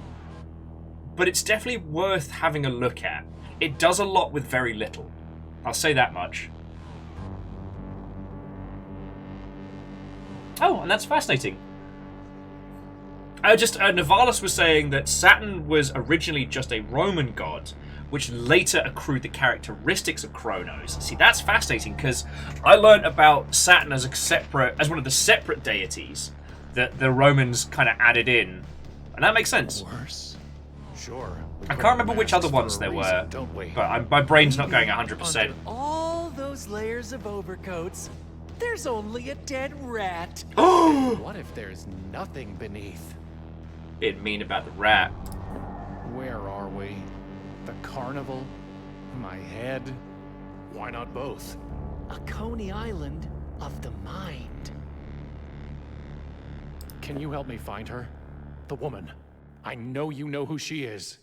Sure thing. Walk up the tracks. Do it yourself. That's the whole problem. It's not a pilgrim's progress when you hitch a ride. But you've still gotta get past us.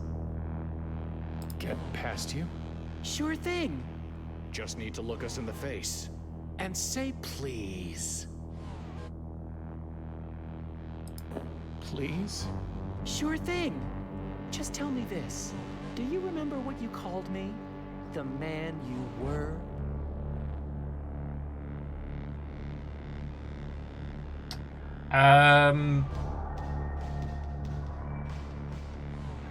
Nothing. Because this is the past, present, and future, right? So present was the...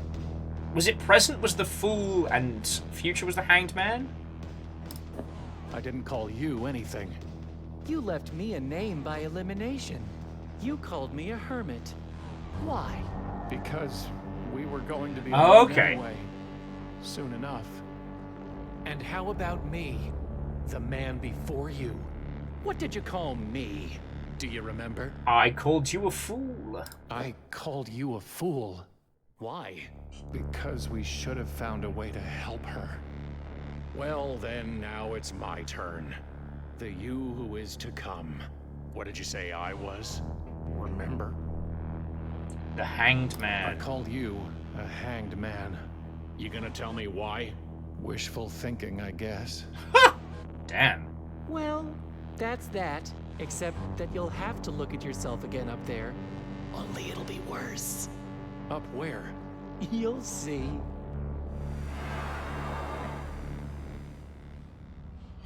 Okie dokie. So, friends, I want to apologize for taking a break so soon.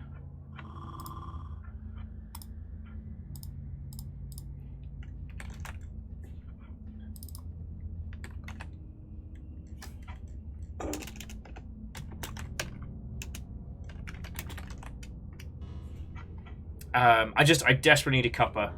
So I'm just going to boil the kettle real quick and I'll be back with you all. I'm obviously going to be continuing with this because I'm feckin' fascinated. Apologies for wiggling in my seat. I'll tell you what. The soundscape of this is amazing, but I don't want to leave you all here with just that. So I'm going to give you some smooth jams while we take a little BRB. And again, I apologize for taking so many breaks. My throat's being an arse, so I'm just going to go get a cuppa. I'll be back with you all in just a second, so thank you for waiting.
I reckon guinea pigs are heckling me because I realised maybe it's sleep deprivation, maybe it's just like the general amount of stuff, but there's quite a few references and things so far that were going a little bit over my head. So I got a cup of tea. That will certainly help, but also I'm busting it out. I got the big guns. The emergency Twizzlers have been evoked. So I'm gonna get sugared up.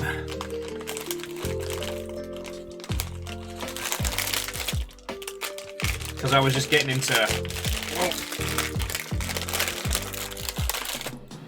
Because yeah, it was as soon as Nivalis mentioned like the difference between like Kronos and Saturn, I was like, wait a second, I know bits of that.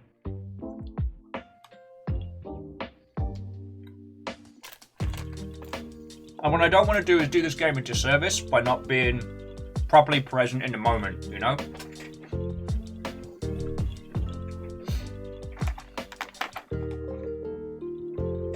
Oh, so Megaboss, what was interesting is that in the previous act when we were talking to the head, that kind of sort of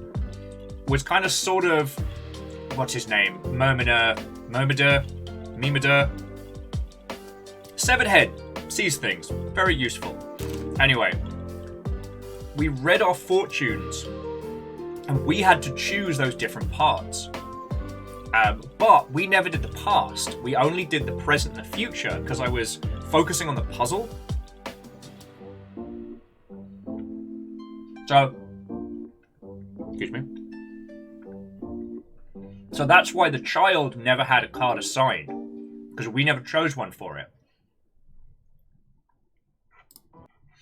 Oh, all right. I've got sugar in hand. I've got tea. I'm ready to tackle this. I didn't even tell you all about the unofficial Christmas party on Sunday, which I'm very happy with. Okay, let us begin the climb. Something tells me it won't be just this simple.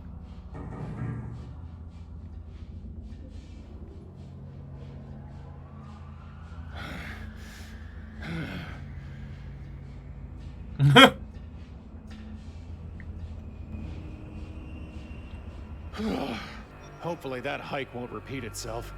I think I'd rather hit the tree again. You had to say it out loud, mate. It's out of reach. I'm sick of looking at myself. It's out of reach. I'm sick of looking at myself. Looks like some kind of force field. I'm sick of being watched, too. I wish I could tear it out. Okay. Matey boy here's got problems. Let's start chucking rocks. Didn't seem to hurt it. It's not like my luck can get any worse. Smashy, smashy! Only 2 rocks left. Just enough for what needs to be done. Here we go again.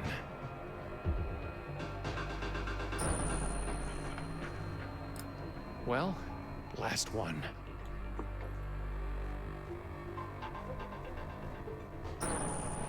You know, Huh. For once I did something right. we've been throwing around the term moon logic quite a bit.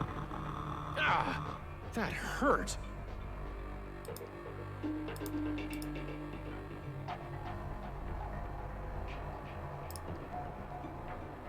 Oh! Well, look at that. In we go.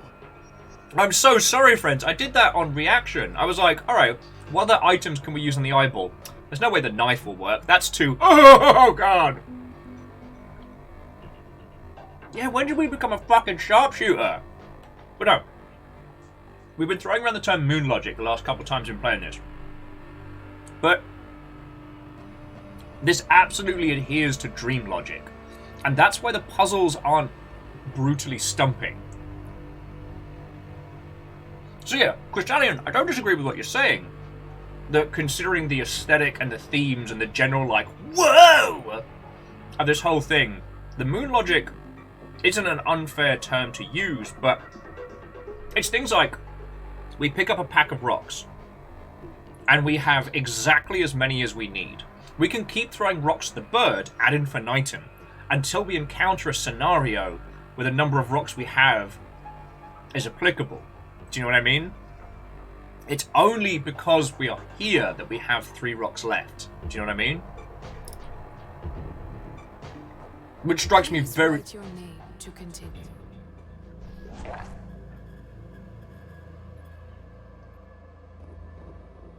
Man, we should have gotten ourselves a bottle of acid. So, what do I write? Oh! We get to pick a name!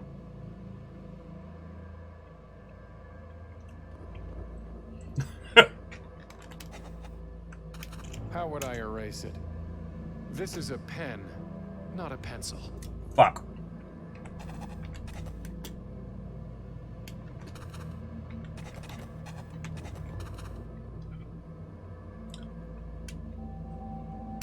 Dark Floydo! Dark Floydo exists!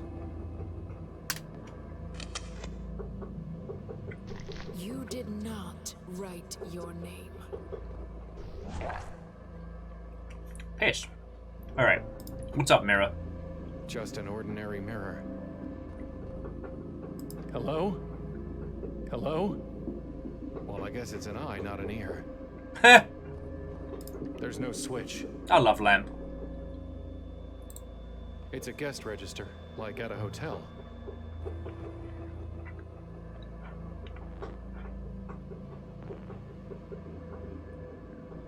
Okay. So it is actually a puzzle.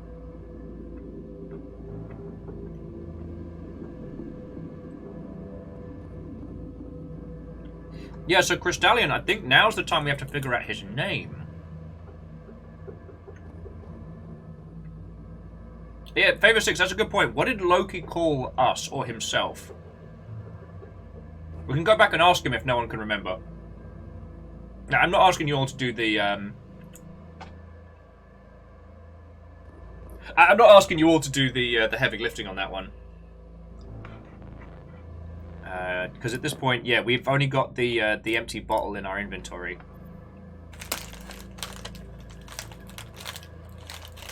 And it amuses me to make this guy do the back and forth a couple times. Look, I know very few of you agree with me on this one, but in my head, I can't unhear this character as Floydo. It's a guest register, like at a hotel. Alright. Megaboss, good suggestion, but currently we don't have any items beyond the bottle. No going back. Oh.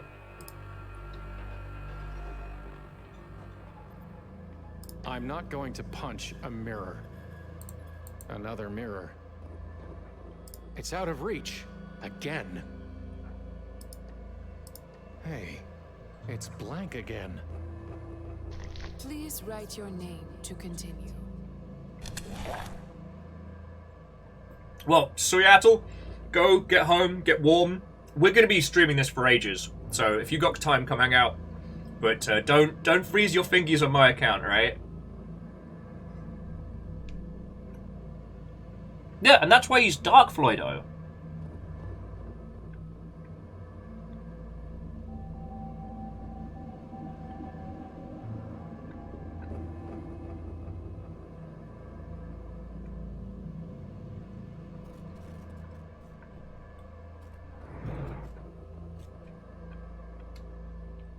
Ego's a good guess. It's a pen, not a pencil. Or it's ego. You did not write your name. Okay. I'm not going to punch a mirror.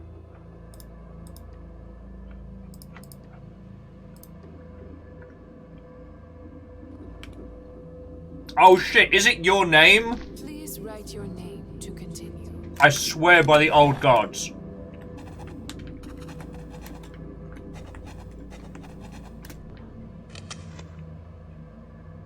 That's it, isn't it? Ah! Your name. Huh.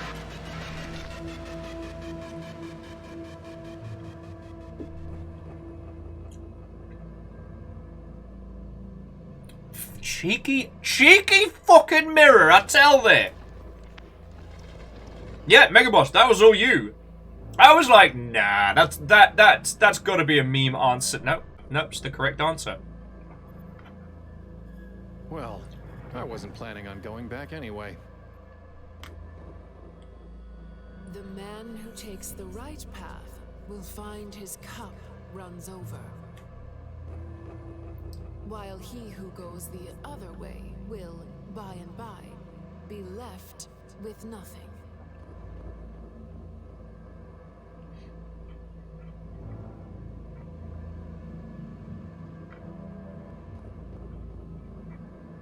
It's out of reach. Just smelling it makes my head spin.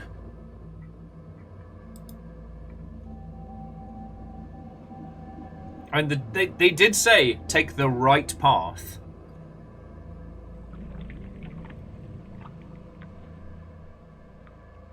The liquid's out of reach.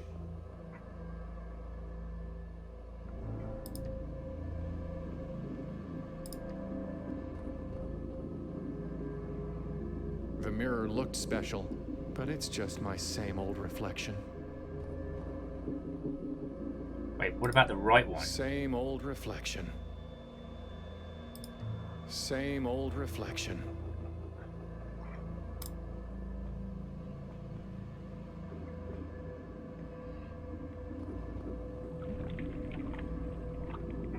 Haha!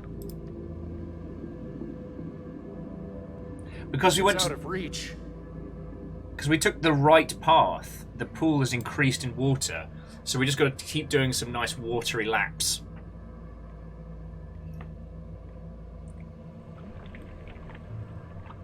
That should be enough for us to get to it.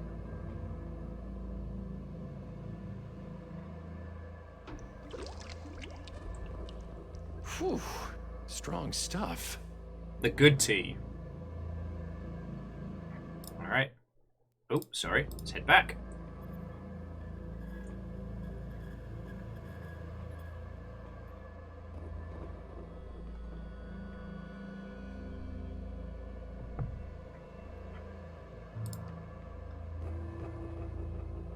I can barely even see myself with these pieces missing. Metaphor!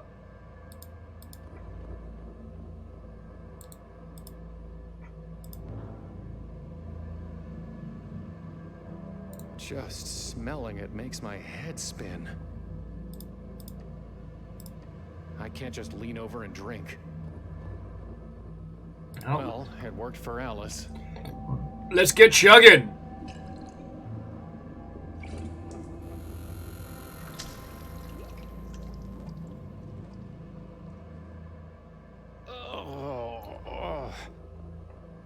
My head feels strange.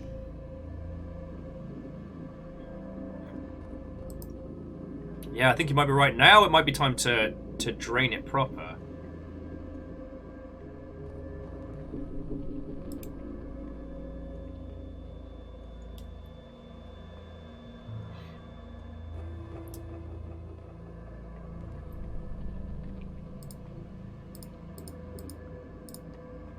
Also, since we chugged it, we no longer reflect a face. So yeah, our reflection's gone all wibbly wobbly. We've no longer got like a face and hands. So we'll have a look in the mirror here.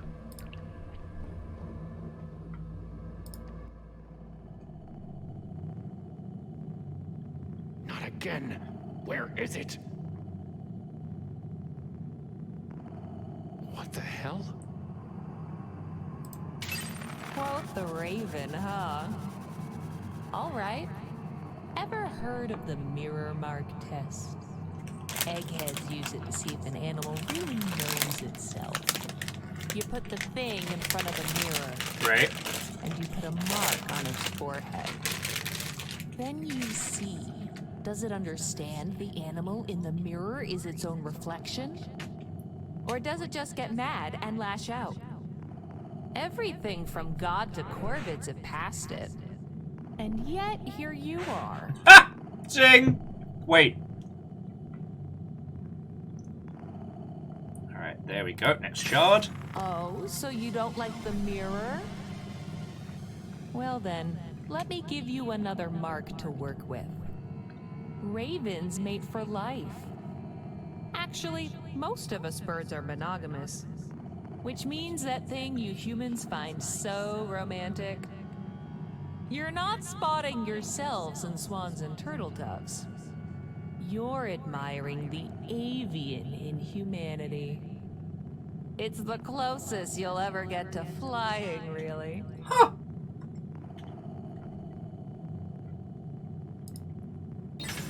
Still lashing out. Only a fool thinks he needs a broken mirror to reflect a broken man.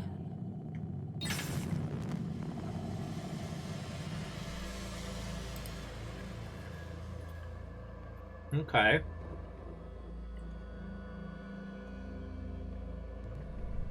I already told you, you need to go the right way to fulfillment. Yeah, and the left way to empty it out. Let me go get my fucking shards.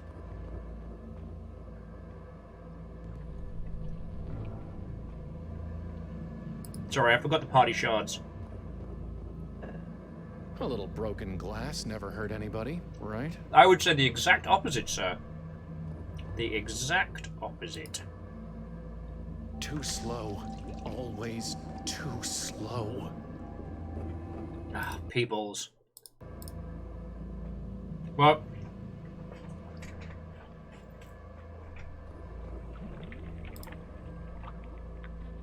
Raise it up, do do do do do. Tripping balls, do do do do do.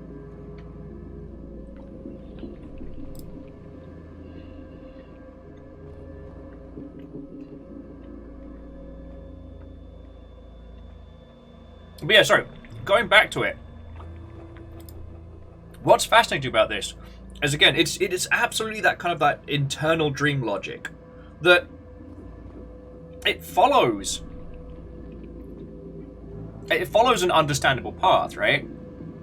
We can understand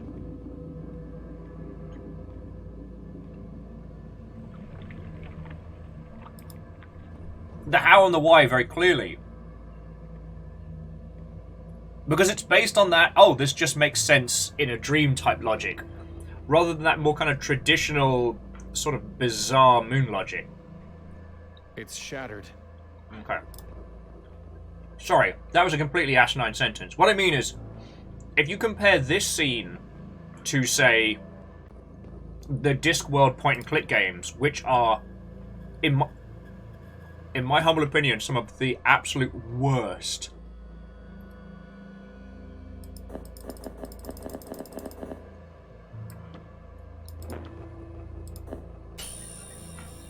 The absolute worst.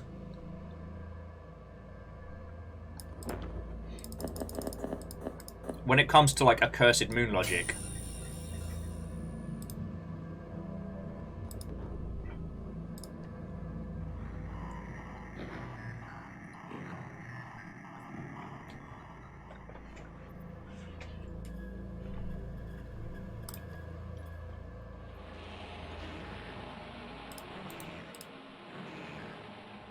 Okay, we need to hit the rest of the ornate mirrors, right.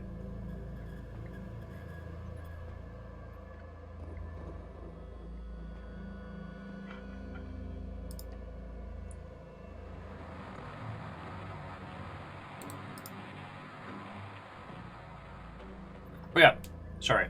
Apologies, I'm very much enraptured by this at the same time as trying to banter with your good selves. With Discworld, the logic of the game doesn't even follow the logic of Discworld. It's moon logic in a space where we already expect a level of bizarrity. This is dream logic, which, whilst weird and quirky and strange, is something you can follow. Taro, Tora, Ota, Rota, mystic, sacred, mythic, profane. And so the wheel turns on and on. Mate, I thought you were about to bust out some Naruto-esque super move then. It's all good. Young eyes see the world for what it is. But from our teachers we learn pareidolia. Our vision warps until we see nothing but distorted versions of ourselves. You must be a hoot at parties. Stone and socket. And when one sees his sin etched in every inch, he's left with no choice but blindness.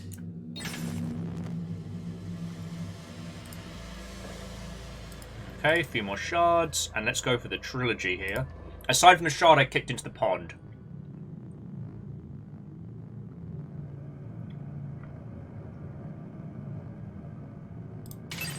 Did you think I was full?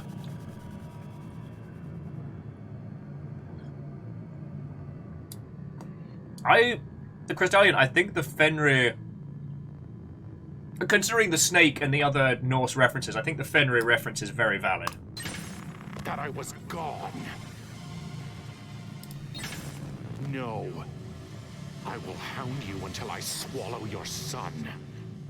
Charming. Stop that incessant clicking. Oh, sorry! I'm so sorry. Did anyone see where Didn't I tell you that down the other path there's nothing left? I know. I just forgot to pick up my shards.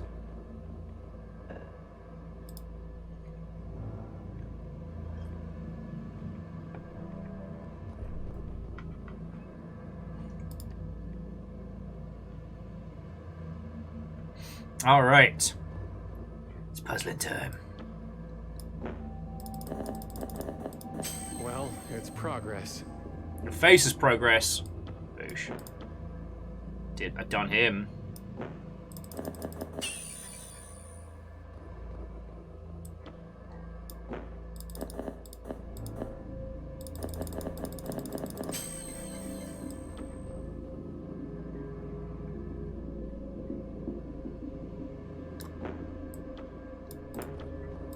Spin to win.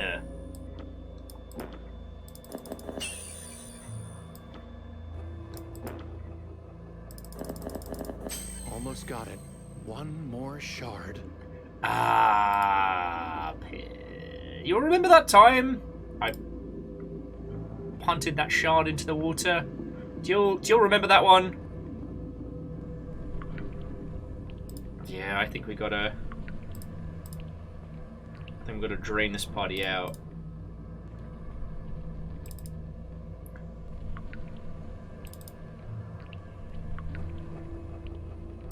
Hey, a ladder just appeared back there.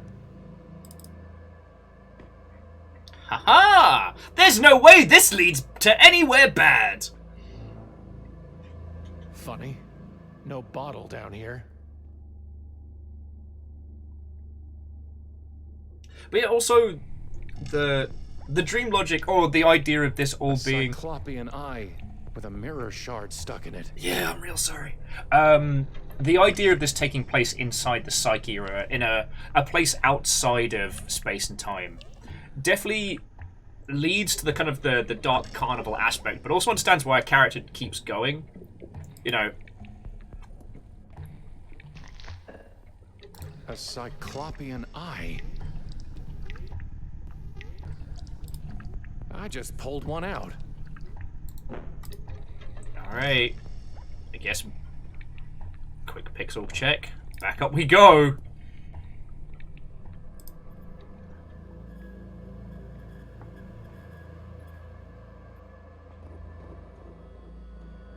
One shard left.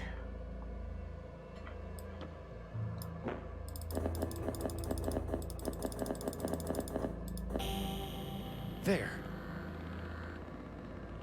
What is that?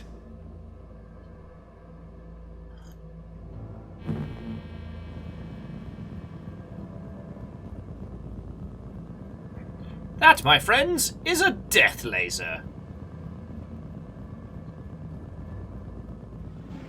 Although, what is a death laser in the land of the dead? You know, someone once told me, the man who stands at a strange threshold should be cautious before he crosses it. That person sounds very smart. To do.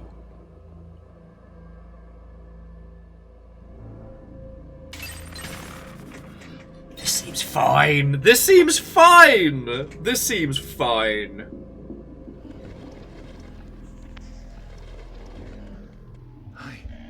I did it. I made it back. No, I don't think this is. Don't worry, I'm here. I'll get you out of there. All right, let's try opening the gate again. It's not even locked.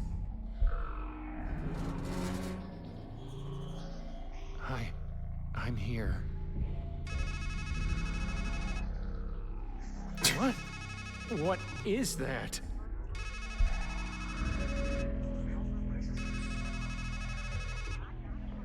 No.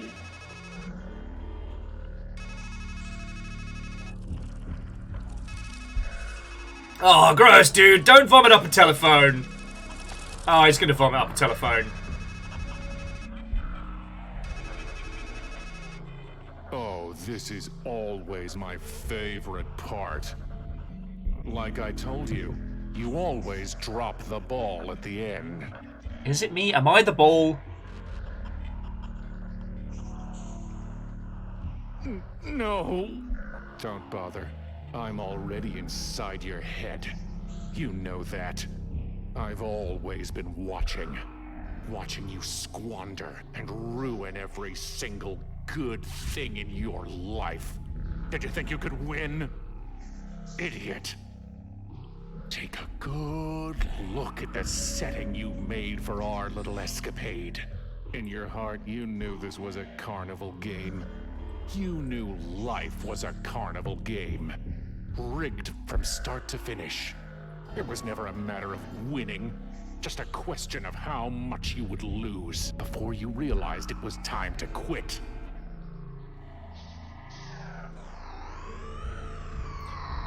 Well, ready to quit yet? Ah, god damn it, evil us.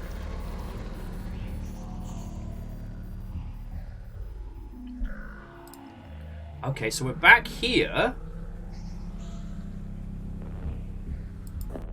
Nothing on our personage. We can't head up the Valkyrie, right? Oh! Not done yet? Aren't you sick of running? Your whole life. Running from that dark thing always just behind you, like a black dog. Hungry, angry, relentless. And you fed it, didn't you? Yeah, it does feel strangely normal here. Now there's nowhere left to run. Oh, we're just getting spawn murdered.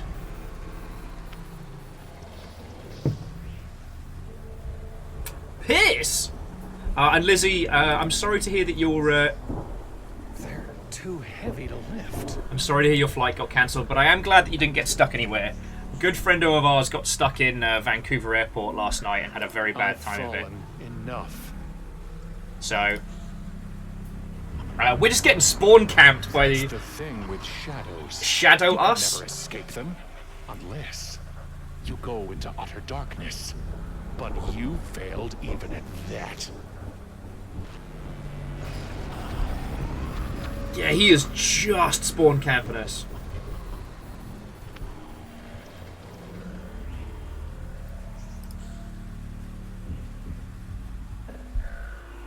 Alright, we've got the claws. You're too worthless to even quit while you're behind, let alone to win. You really thought you could save her from that dark crab that had her in its clutches. After all, a man is meant to be the hero of his own adventure. But not you. You are just a husk. A rat. I managed to grab the crow claw.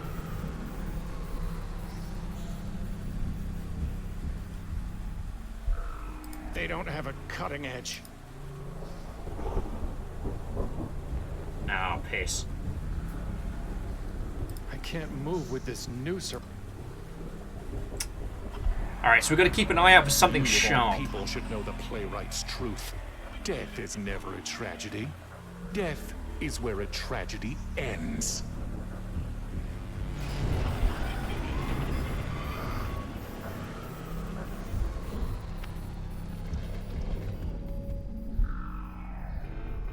Knife time! And now you're left with nothing but masks and metaphors, excuses and equivocations. And this gun that I found! Always just out of reach.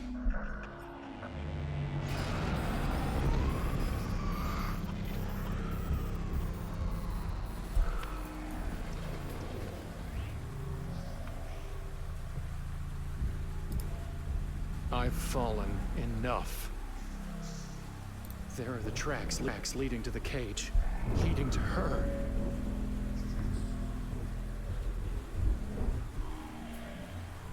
Ah, fascinating. So, Firestriker was saying the sequence is inspired by the last sequence of the first Monkey Island game. And Immortal End was saying, like, yeah, inspired by the LeChuck fight. Only when the rules say he can't die. You're worse than a pawn. A sacrifice can't save your queen. And even if you reach the end of the board, she's not coming back. And it's all your fault.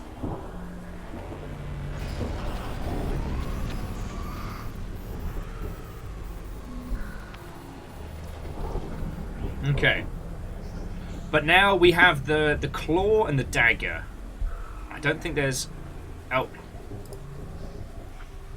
We've got the wing. That's not going to work. Just take them. I can't reach them. That's not... Liar. Oida!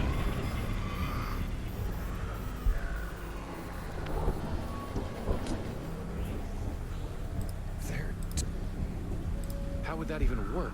I don't know, mate. I'm just trying to think of solutions. What am I going to do? Carve my initials? Well, I'm sorry, I'm trying to be helpful. I am enjoying this. I hope you don't take my snark as against the game. Liar.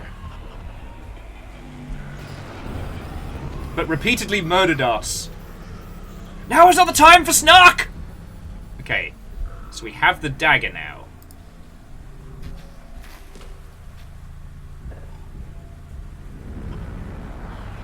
Fraud. Which I believe means we can combine the crow claw. Yeah, so we can combine the noose and the claw, because that's an item we made earlier in the game. Starting to feel like... Use those to grab the wings, so next time we're here, we can be like, whee! Quite. Now, you're going to think I'm telling you about Jamais Vu for the first time. No matter how often we've already had this conversation. It's when you've heard something before. Been somewhere before. I was about to say it's my favorite Moulin Rouge song. Before. And yet, it feels completely unfamiliar. If a man writes death 1,000 times, he starts to wonder, is that even a word? But it is. Oh, how it is.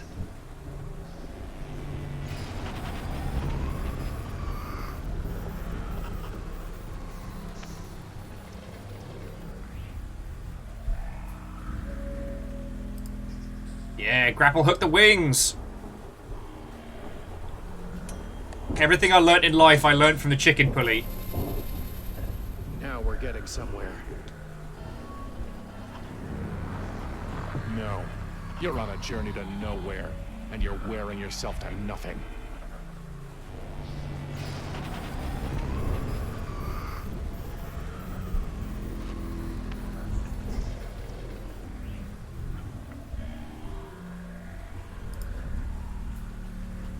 Let's feckin' go! Yeah! Miss me! Do you really think you can escape me? Yes, I do!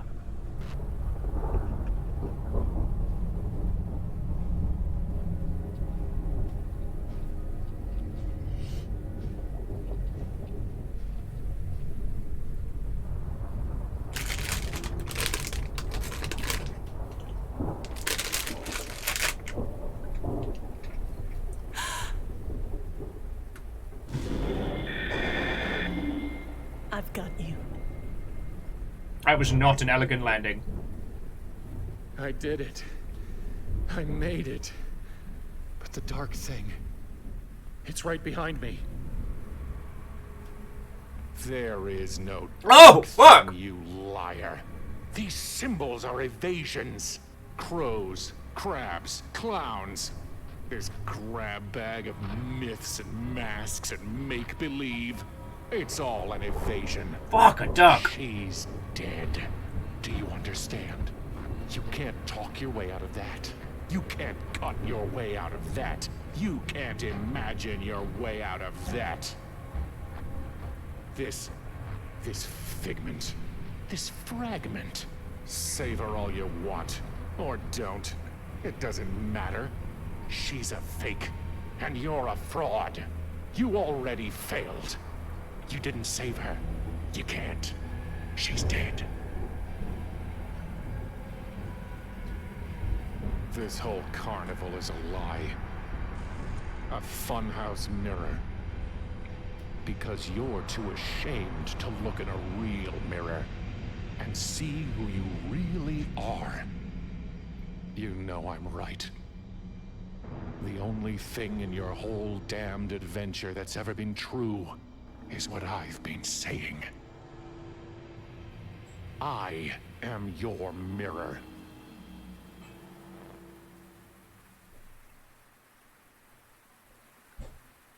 No, fuck you, buddy. We got this, right, friends?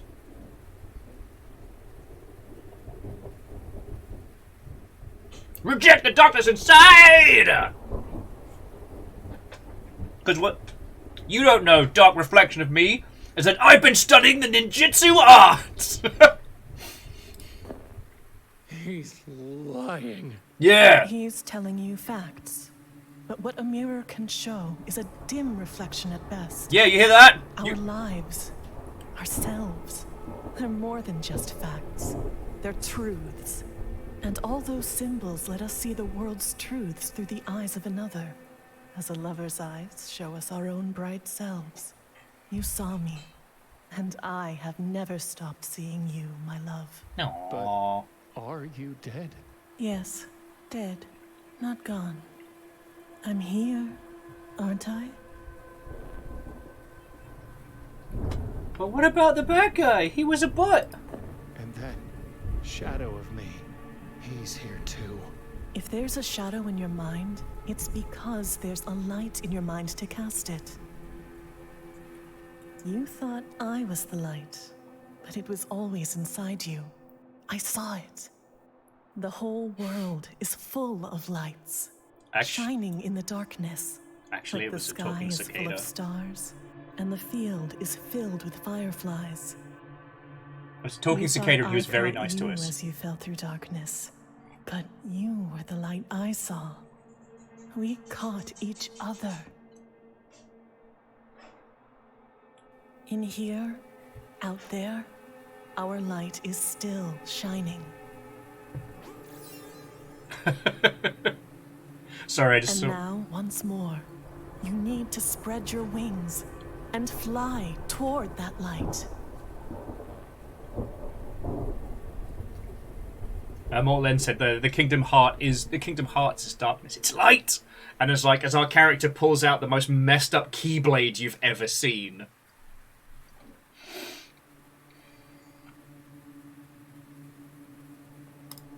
Fly?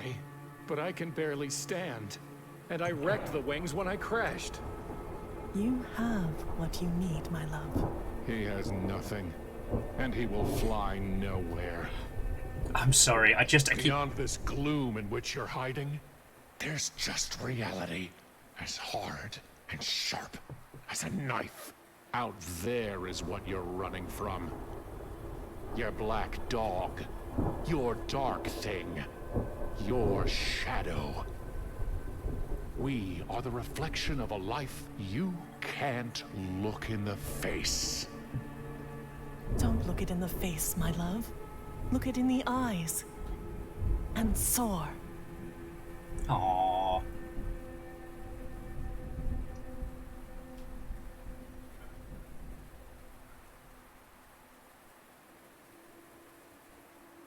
I keep expecting our cicada friend to come in like Akira style and bump the shadow off.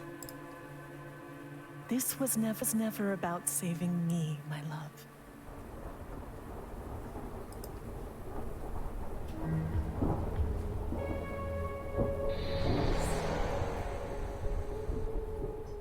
Vernon Flo was like, don't use the dagger on the woman. I have a feeling the choice there, we could have stabbed the shadow, but that would have...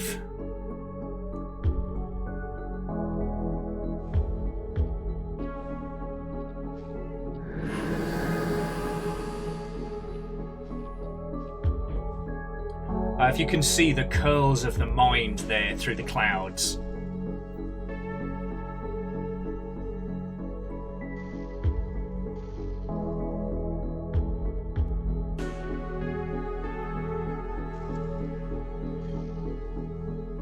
Goodbye, my love.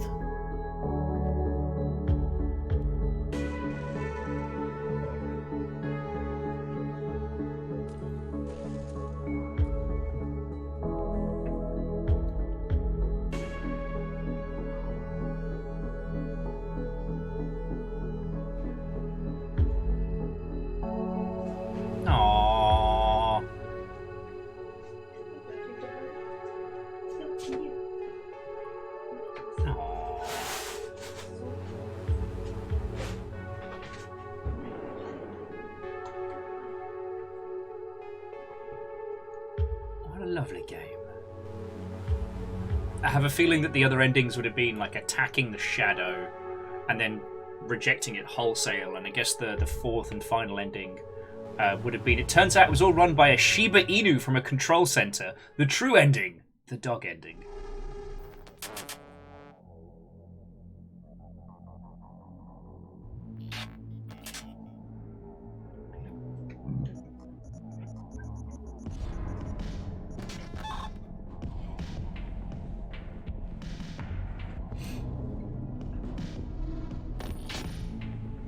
Okay, so Firestrike was saying that the other endings have a start in the cycle again, including the dog ending.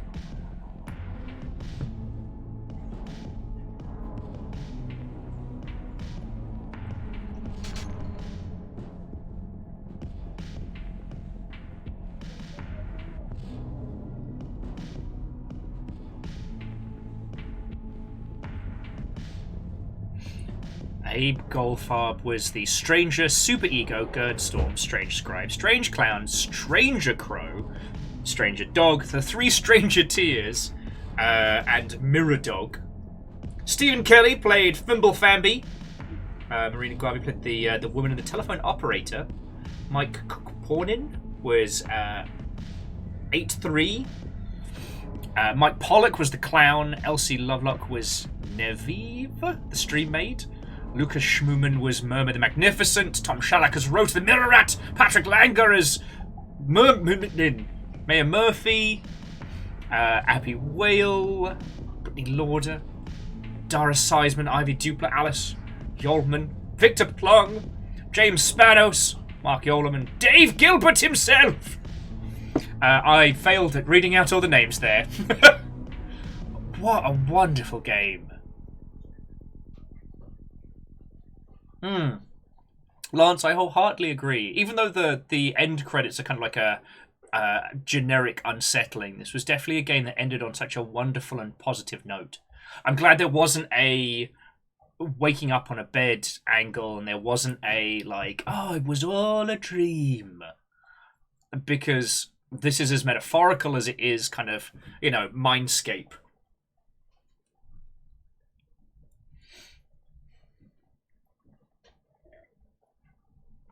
Hey! There's Edwin! Longship friendo. Oh, yeah. Yeah, Mega Boss, I'm glad we didn't wake up in a psych ward or something like that.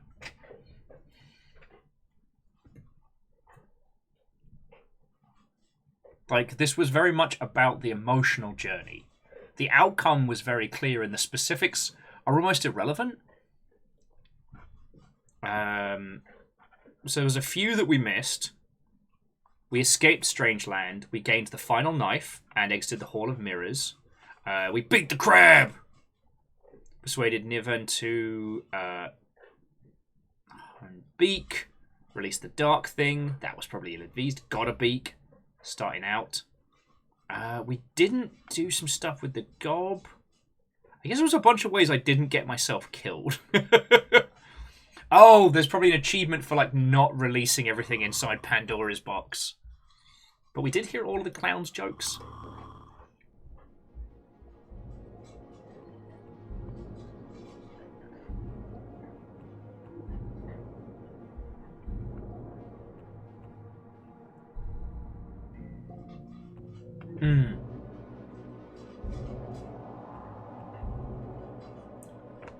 What a phenomenal game, everyone. Get some smooth tunes going. That was absolutely lovely. So what we do know is there are multiple endings. We had the escape, but who knows what the rest have to say. Oh yeah, and Lance, yeah, why did I don't miss? And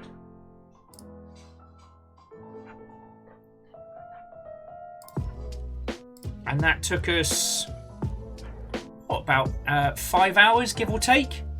So that's a lovely kind of like, I was going to say rainy day, but snow day afternoon.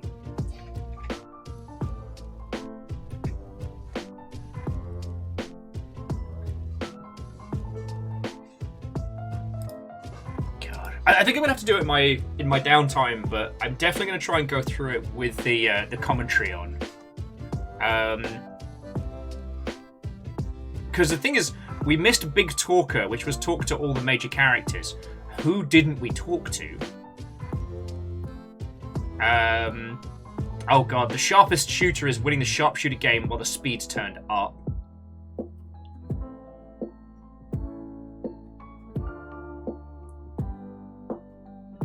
Okay.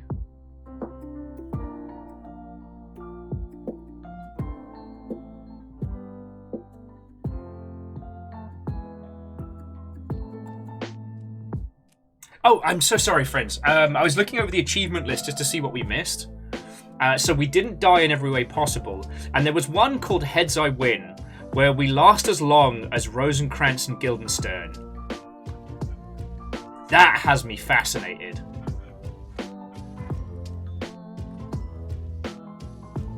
That has me fascinated. And again, with Big Talker, who did we miss? And there's also an achievement for resisting the urge of the box. So playing through the game without opening the box and doing the thing that you're told absolutely not to do. I, however, opened the shit out of that box.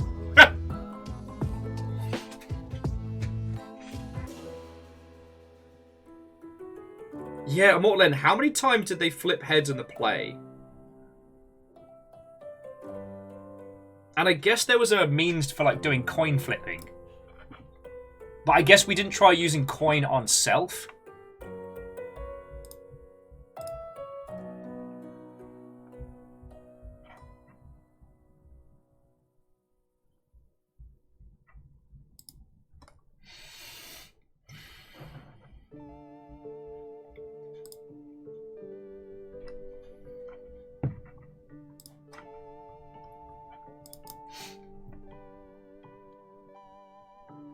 Yeah, that's definitely be a game to digest properly. You know what I mean?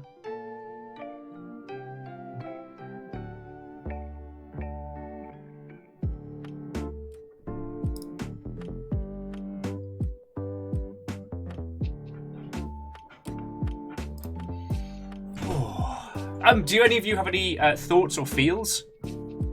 Because I find myself kind of... It isn't a game that has left me wanting to kind of stare at the wall and drink. You know, despite when you think of what the thematics of this game were, the process of someone going through their own grief. I just feel... Oh, baby boy. Does he want to come say hello? Say hello? Do you want to come say hello? Baby boy. Who's a good boy? Yes. Who's a good boy? Is it you? It's you. If you haven't met him, that's our youngest pup, Amos. The answer to why are we broke? Yes, it's you. Baby boy. It's you.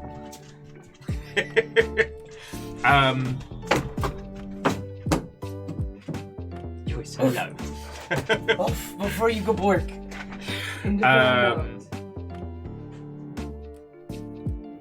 At Megaboss, I really enjoy how it presented the choice about self-reflection. It was simultaneously ham-fisted to all hell whilst being emotionally subtle, and I think that's it. Like, the flip side we tend to see in other narrative games that deal with similar topics is that they tend to go almost light on the concept and heavy, like overly heavy on the feels. Do you all remember The Last Days of June?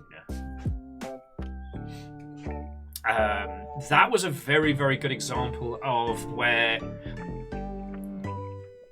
the thematics were too subtle and the realities were a little too brutal. Yeah. But Lance, like, what was interesting about this is it wasn't trying to actively hurt us with that knowledge, with that reveal. Like, because of the way that the imagery unfurled throughout the game, and because of the things that we saw and came to understand, we knew where it was going. You know, the metaphors, the medical gown, the bugs, and especially at the end, like with the lass's hair missing and things like that. Like, we knew where this story was going.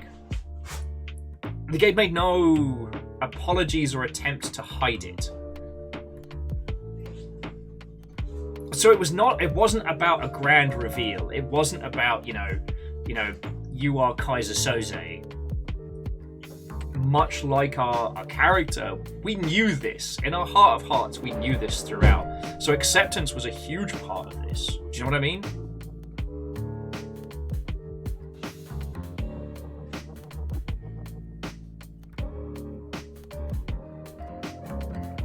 Yeah.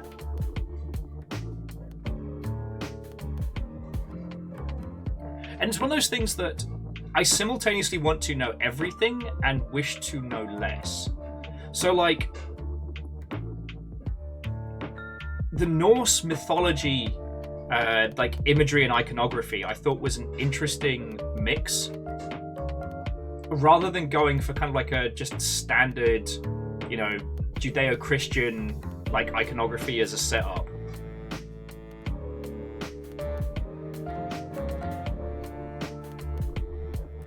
Yeah, and Lance, I mean, it's an incredibly difficult topic to vocalize. It's sadly one I know very well.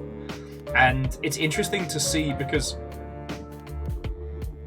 I mean, we talked about this earlier in the day, like games, more so than any other medium, they ask us to feel, to experience, and how they go through that. It can be very easy to bludgeon someone over the head with the thematics that this game puts forward. We've seen it in a few of the indie titles that we've engaged with over the years. There was one that was like, was it Anamorphine? Which was the no spoken dialogue cello game.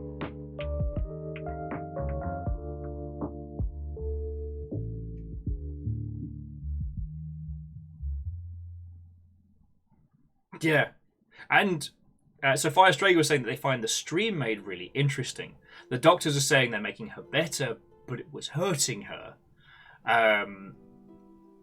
And the line that we're leveled at towards like the second act when we're told directly, you're the kind of person that blames the doctor for the disease. And I know that seems like overreading, but then with the write your name. Okay, one, that was very funny because, you know, we were trying to rack my brain to remember the names that we'd been told and the things that had gone through. And the door literally says, just write your name. That the game was fine being very direct and blunt with us about elements.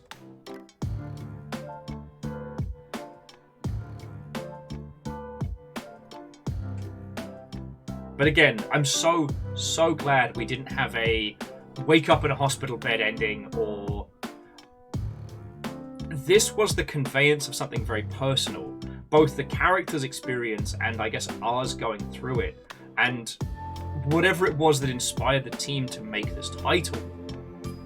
And this isn't something that needs an unlockable DLC that tells us, nope, here's exactly how it was, here's how it is.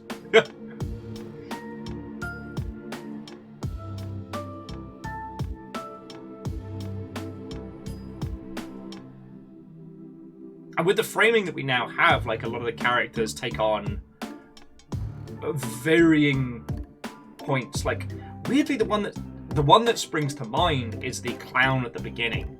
You know, busting out these terrible, unfunny, and sometimes chortle-worthy jokes. You know, humor as a coping mechanism, I think, is one that we can all understand. Sorry, I'm playing with a piece of string.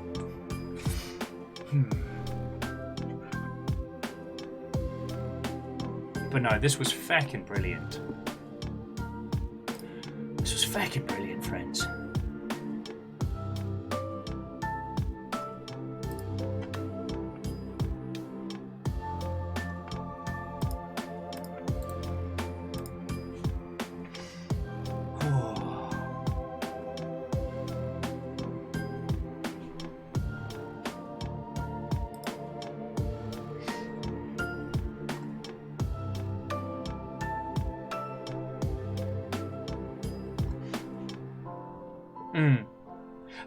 So Lance was just adding this is definitely a game worth reflecting on, and I wholeheartedly agree. Like, this isn't the kind of game where I'm gonna have to go stand in the shower and just, like, rework my worldview. It felt very poignant with what it was saying emotionally, and I agree with it. You know?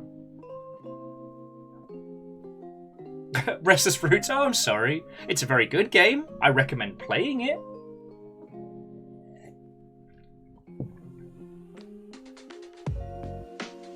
And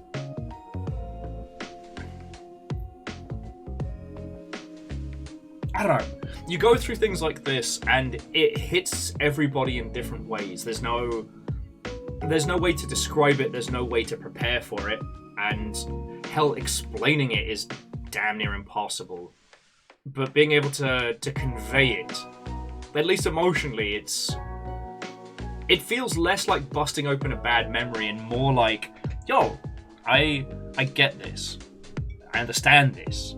It's interesting, you know? I don't know how to describe that. I don't feel broken or sad or down from having played this. It was the most emotionally honest game I've come across in the space, hitting on this subject. Does that make a weird sense? It's not about the effective realities, it's about working through the emotions. Like, I mean, I guess some of you might not know because we've had a lot of new people join us since the heist, but, you know, I went through a particularly bad spell a few years back, mostly due to, you know, grief for having one of my parents pass away. And let me tell you, I did not handle it good. I rampantly cheated on my many partners who did not know about each other. I drank. Obviously, I didn't do boatloads of illegal substances because no one does illegal substances on this, you know, twitch.television. But, like, in terms of the, destroying the self and hurting others in the process, like, that's a thing I went through and I understand all too well. And it was interesting that even though this leveled a lot of criticism at the character, that the character was being criticized by his own dark shadow. It sounds way more anime wanky when you put it like that. But that critique was never mean-spirited. I don't know. Like I said, there's more of a catharsis to this game than there is like I have to go stare at the wall now. I feel exhausted though. Like, I don't think I've been this tired on a 3.5 hour stream to date. So friends, if you have any thoughts or feels or anything that you want to throw on in, like, now is the time. Like, I got time to natter and discuss this, but we're not going to be moving on to another stream after this. And there's some lovely people who are streaming right now, so you won't be short. Oh, I'm so sorry. You won't be short somewhere cool to go. But yeah. I guess it's because this game started in the metaphorical and it stayed there.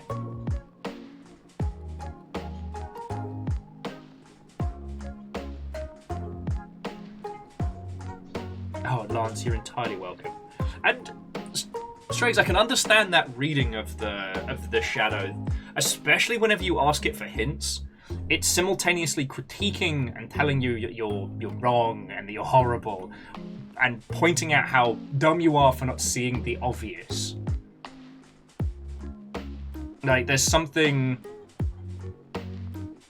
of the realities of an internal dialogue that it absolutely hit upon.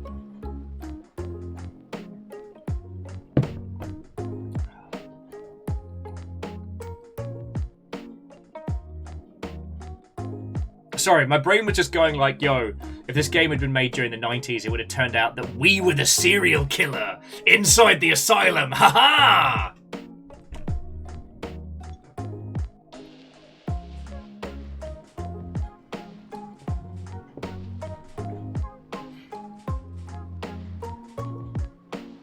God, yeah. There's a lot to ponder and deconstruct about this.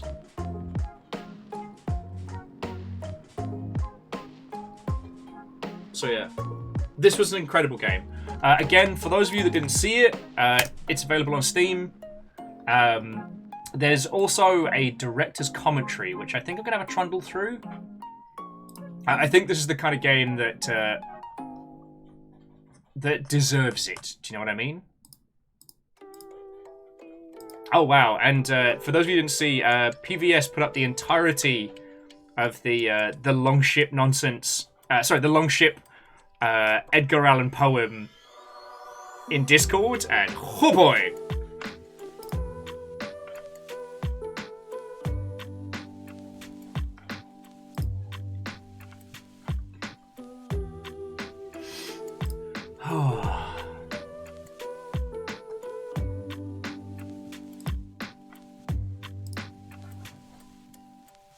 Pun Spectre, I just saw your new sloop name.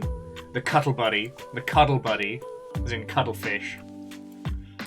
Well, I'll tell you what, friends. I'll see what's going on. I know Fiona's been wanting to play some Sea of Thieves, so we might jump on a little bit. Obviously, just on Discord. Yeah, you know what? This is a good time to enjoy some bright and sparkly. Go play in the snow a little bit. Who knows?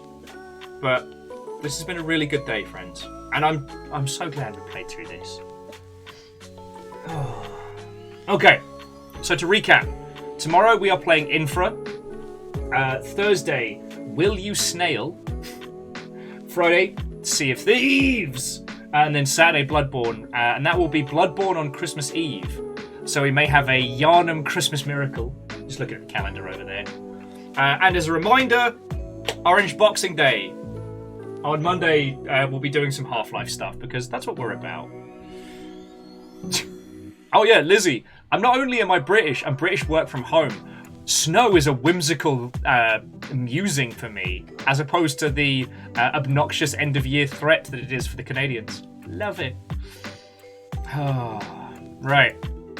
So, friends, I'm going to roll credits, and then we'll find someone lovely to crash into. Yeah, this was a fucking glorious day, and you lot threw in a ton of stuff. I did not expect. I guess I never expect, but you know what I mean. No, thank you. I love that we get to share these great games, and thank you for the excellent banter at the beginning of the day and everything. It's been fucking wonderful. It's been fucking wonderful. Right. As you may or may not know, dear friends, bits are still the biggest thing that keep us going. So I'd like to say massive, massive thank you to ET3 Stooge, Fire Strager, Quasimoto, Wolfcrad and Bacon Avenger and Megaboss and Famous 6 and PVS3 and Pun Spectre and J-Post and Myths and Legend. No, seriously, all of you, fucking thank you. Your moderator today was Caffeine Lizzy Pound Rhymes with Moose and Clay Tatio. Feck, I knew I was going to double guess it wrong. Damn it! Clay was our new follower. Hopefully we get to chat and hang out some more. To Fire Strager, MDH Wrights, Deus JZ, Rhymes as Moose, Clay, Immortal Len, Book Zombie, PVS, Fracture Falcon, Martin and the Crystallian, whether you were hunted by House Carl, those who hunt the unsubbed, or celebrating feckin' long sprees here. Thank you so much. Alright, so here, let me just make sure these people are all live.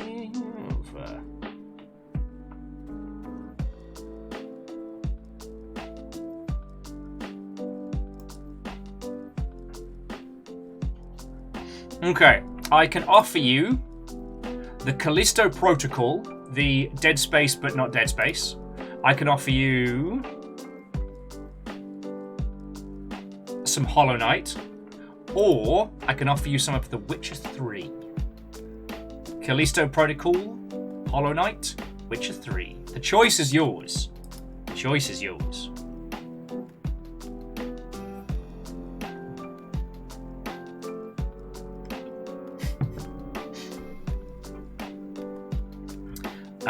Okay, so Lizzie's after the Callisto Protocol.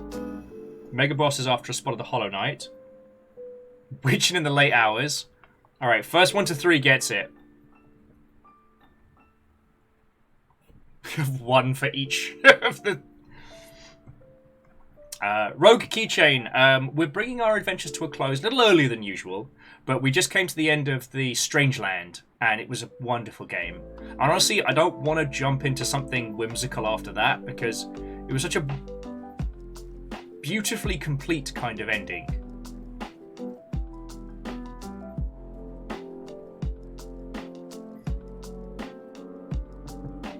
So now we're deciding where to go. The choices are the Callisto Protocol, Hollow Knight, or The Witcher 3. Oh no, a simulated chatbot wants to go with the Protocol.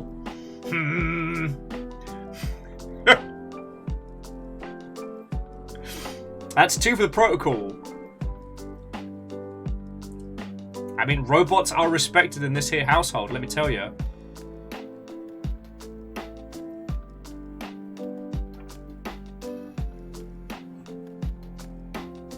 Rogue Key says Witcher 3. Alright. It's 2 for 2. It's 2 for 2.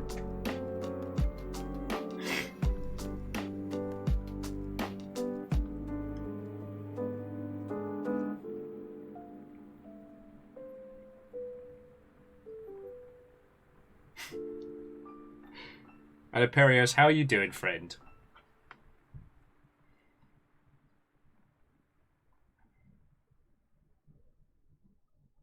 Alright, Bacon wants to go with Witcher 3. Alright, but it does mean that if you haven't met them, I get you introducing you to a Christmas-themed man-eating sock. I've got to meet Sock at one of the Twitch cons of bygone age, and they are extremely fun. So yeah, they're on The Witcher 3 with, I guess, the PC update on Wild Hunt and all that good nonsense. So yeah, If possible, friends, I'm going to jump on Discord for a spot of Sea of Thieves later tonight. Because yo-ho. But just keep an eye on the Discord, dear friends, because both me and Fiona are kind of snowed in today. And we have not sailed nearly enough. But this game has been brilliant. If you didn't get to see Strangeland, please, please, please, please, please pick up a copy for yourself, because it's just such a wonderful experience, you know? And thank you for coming with. I don't know. I was worried it was going to go too hard into body horror and things like that, and it ended up just being so wonderfully poignant.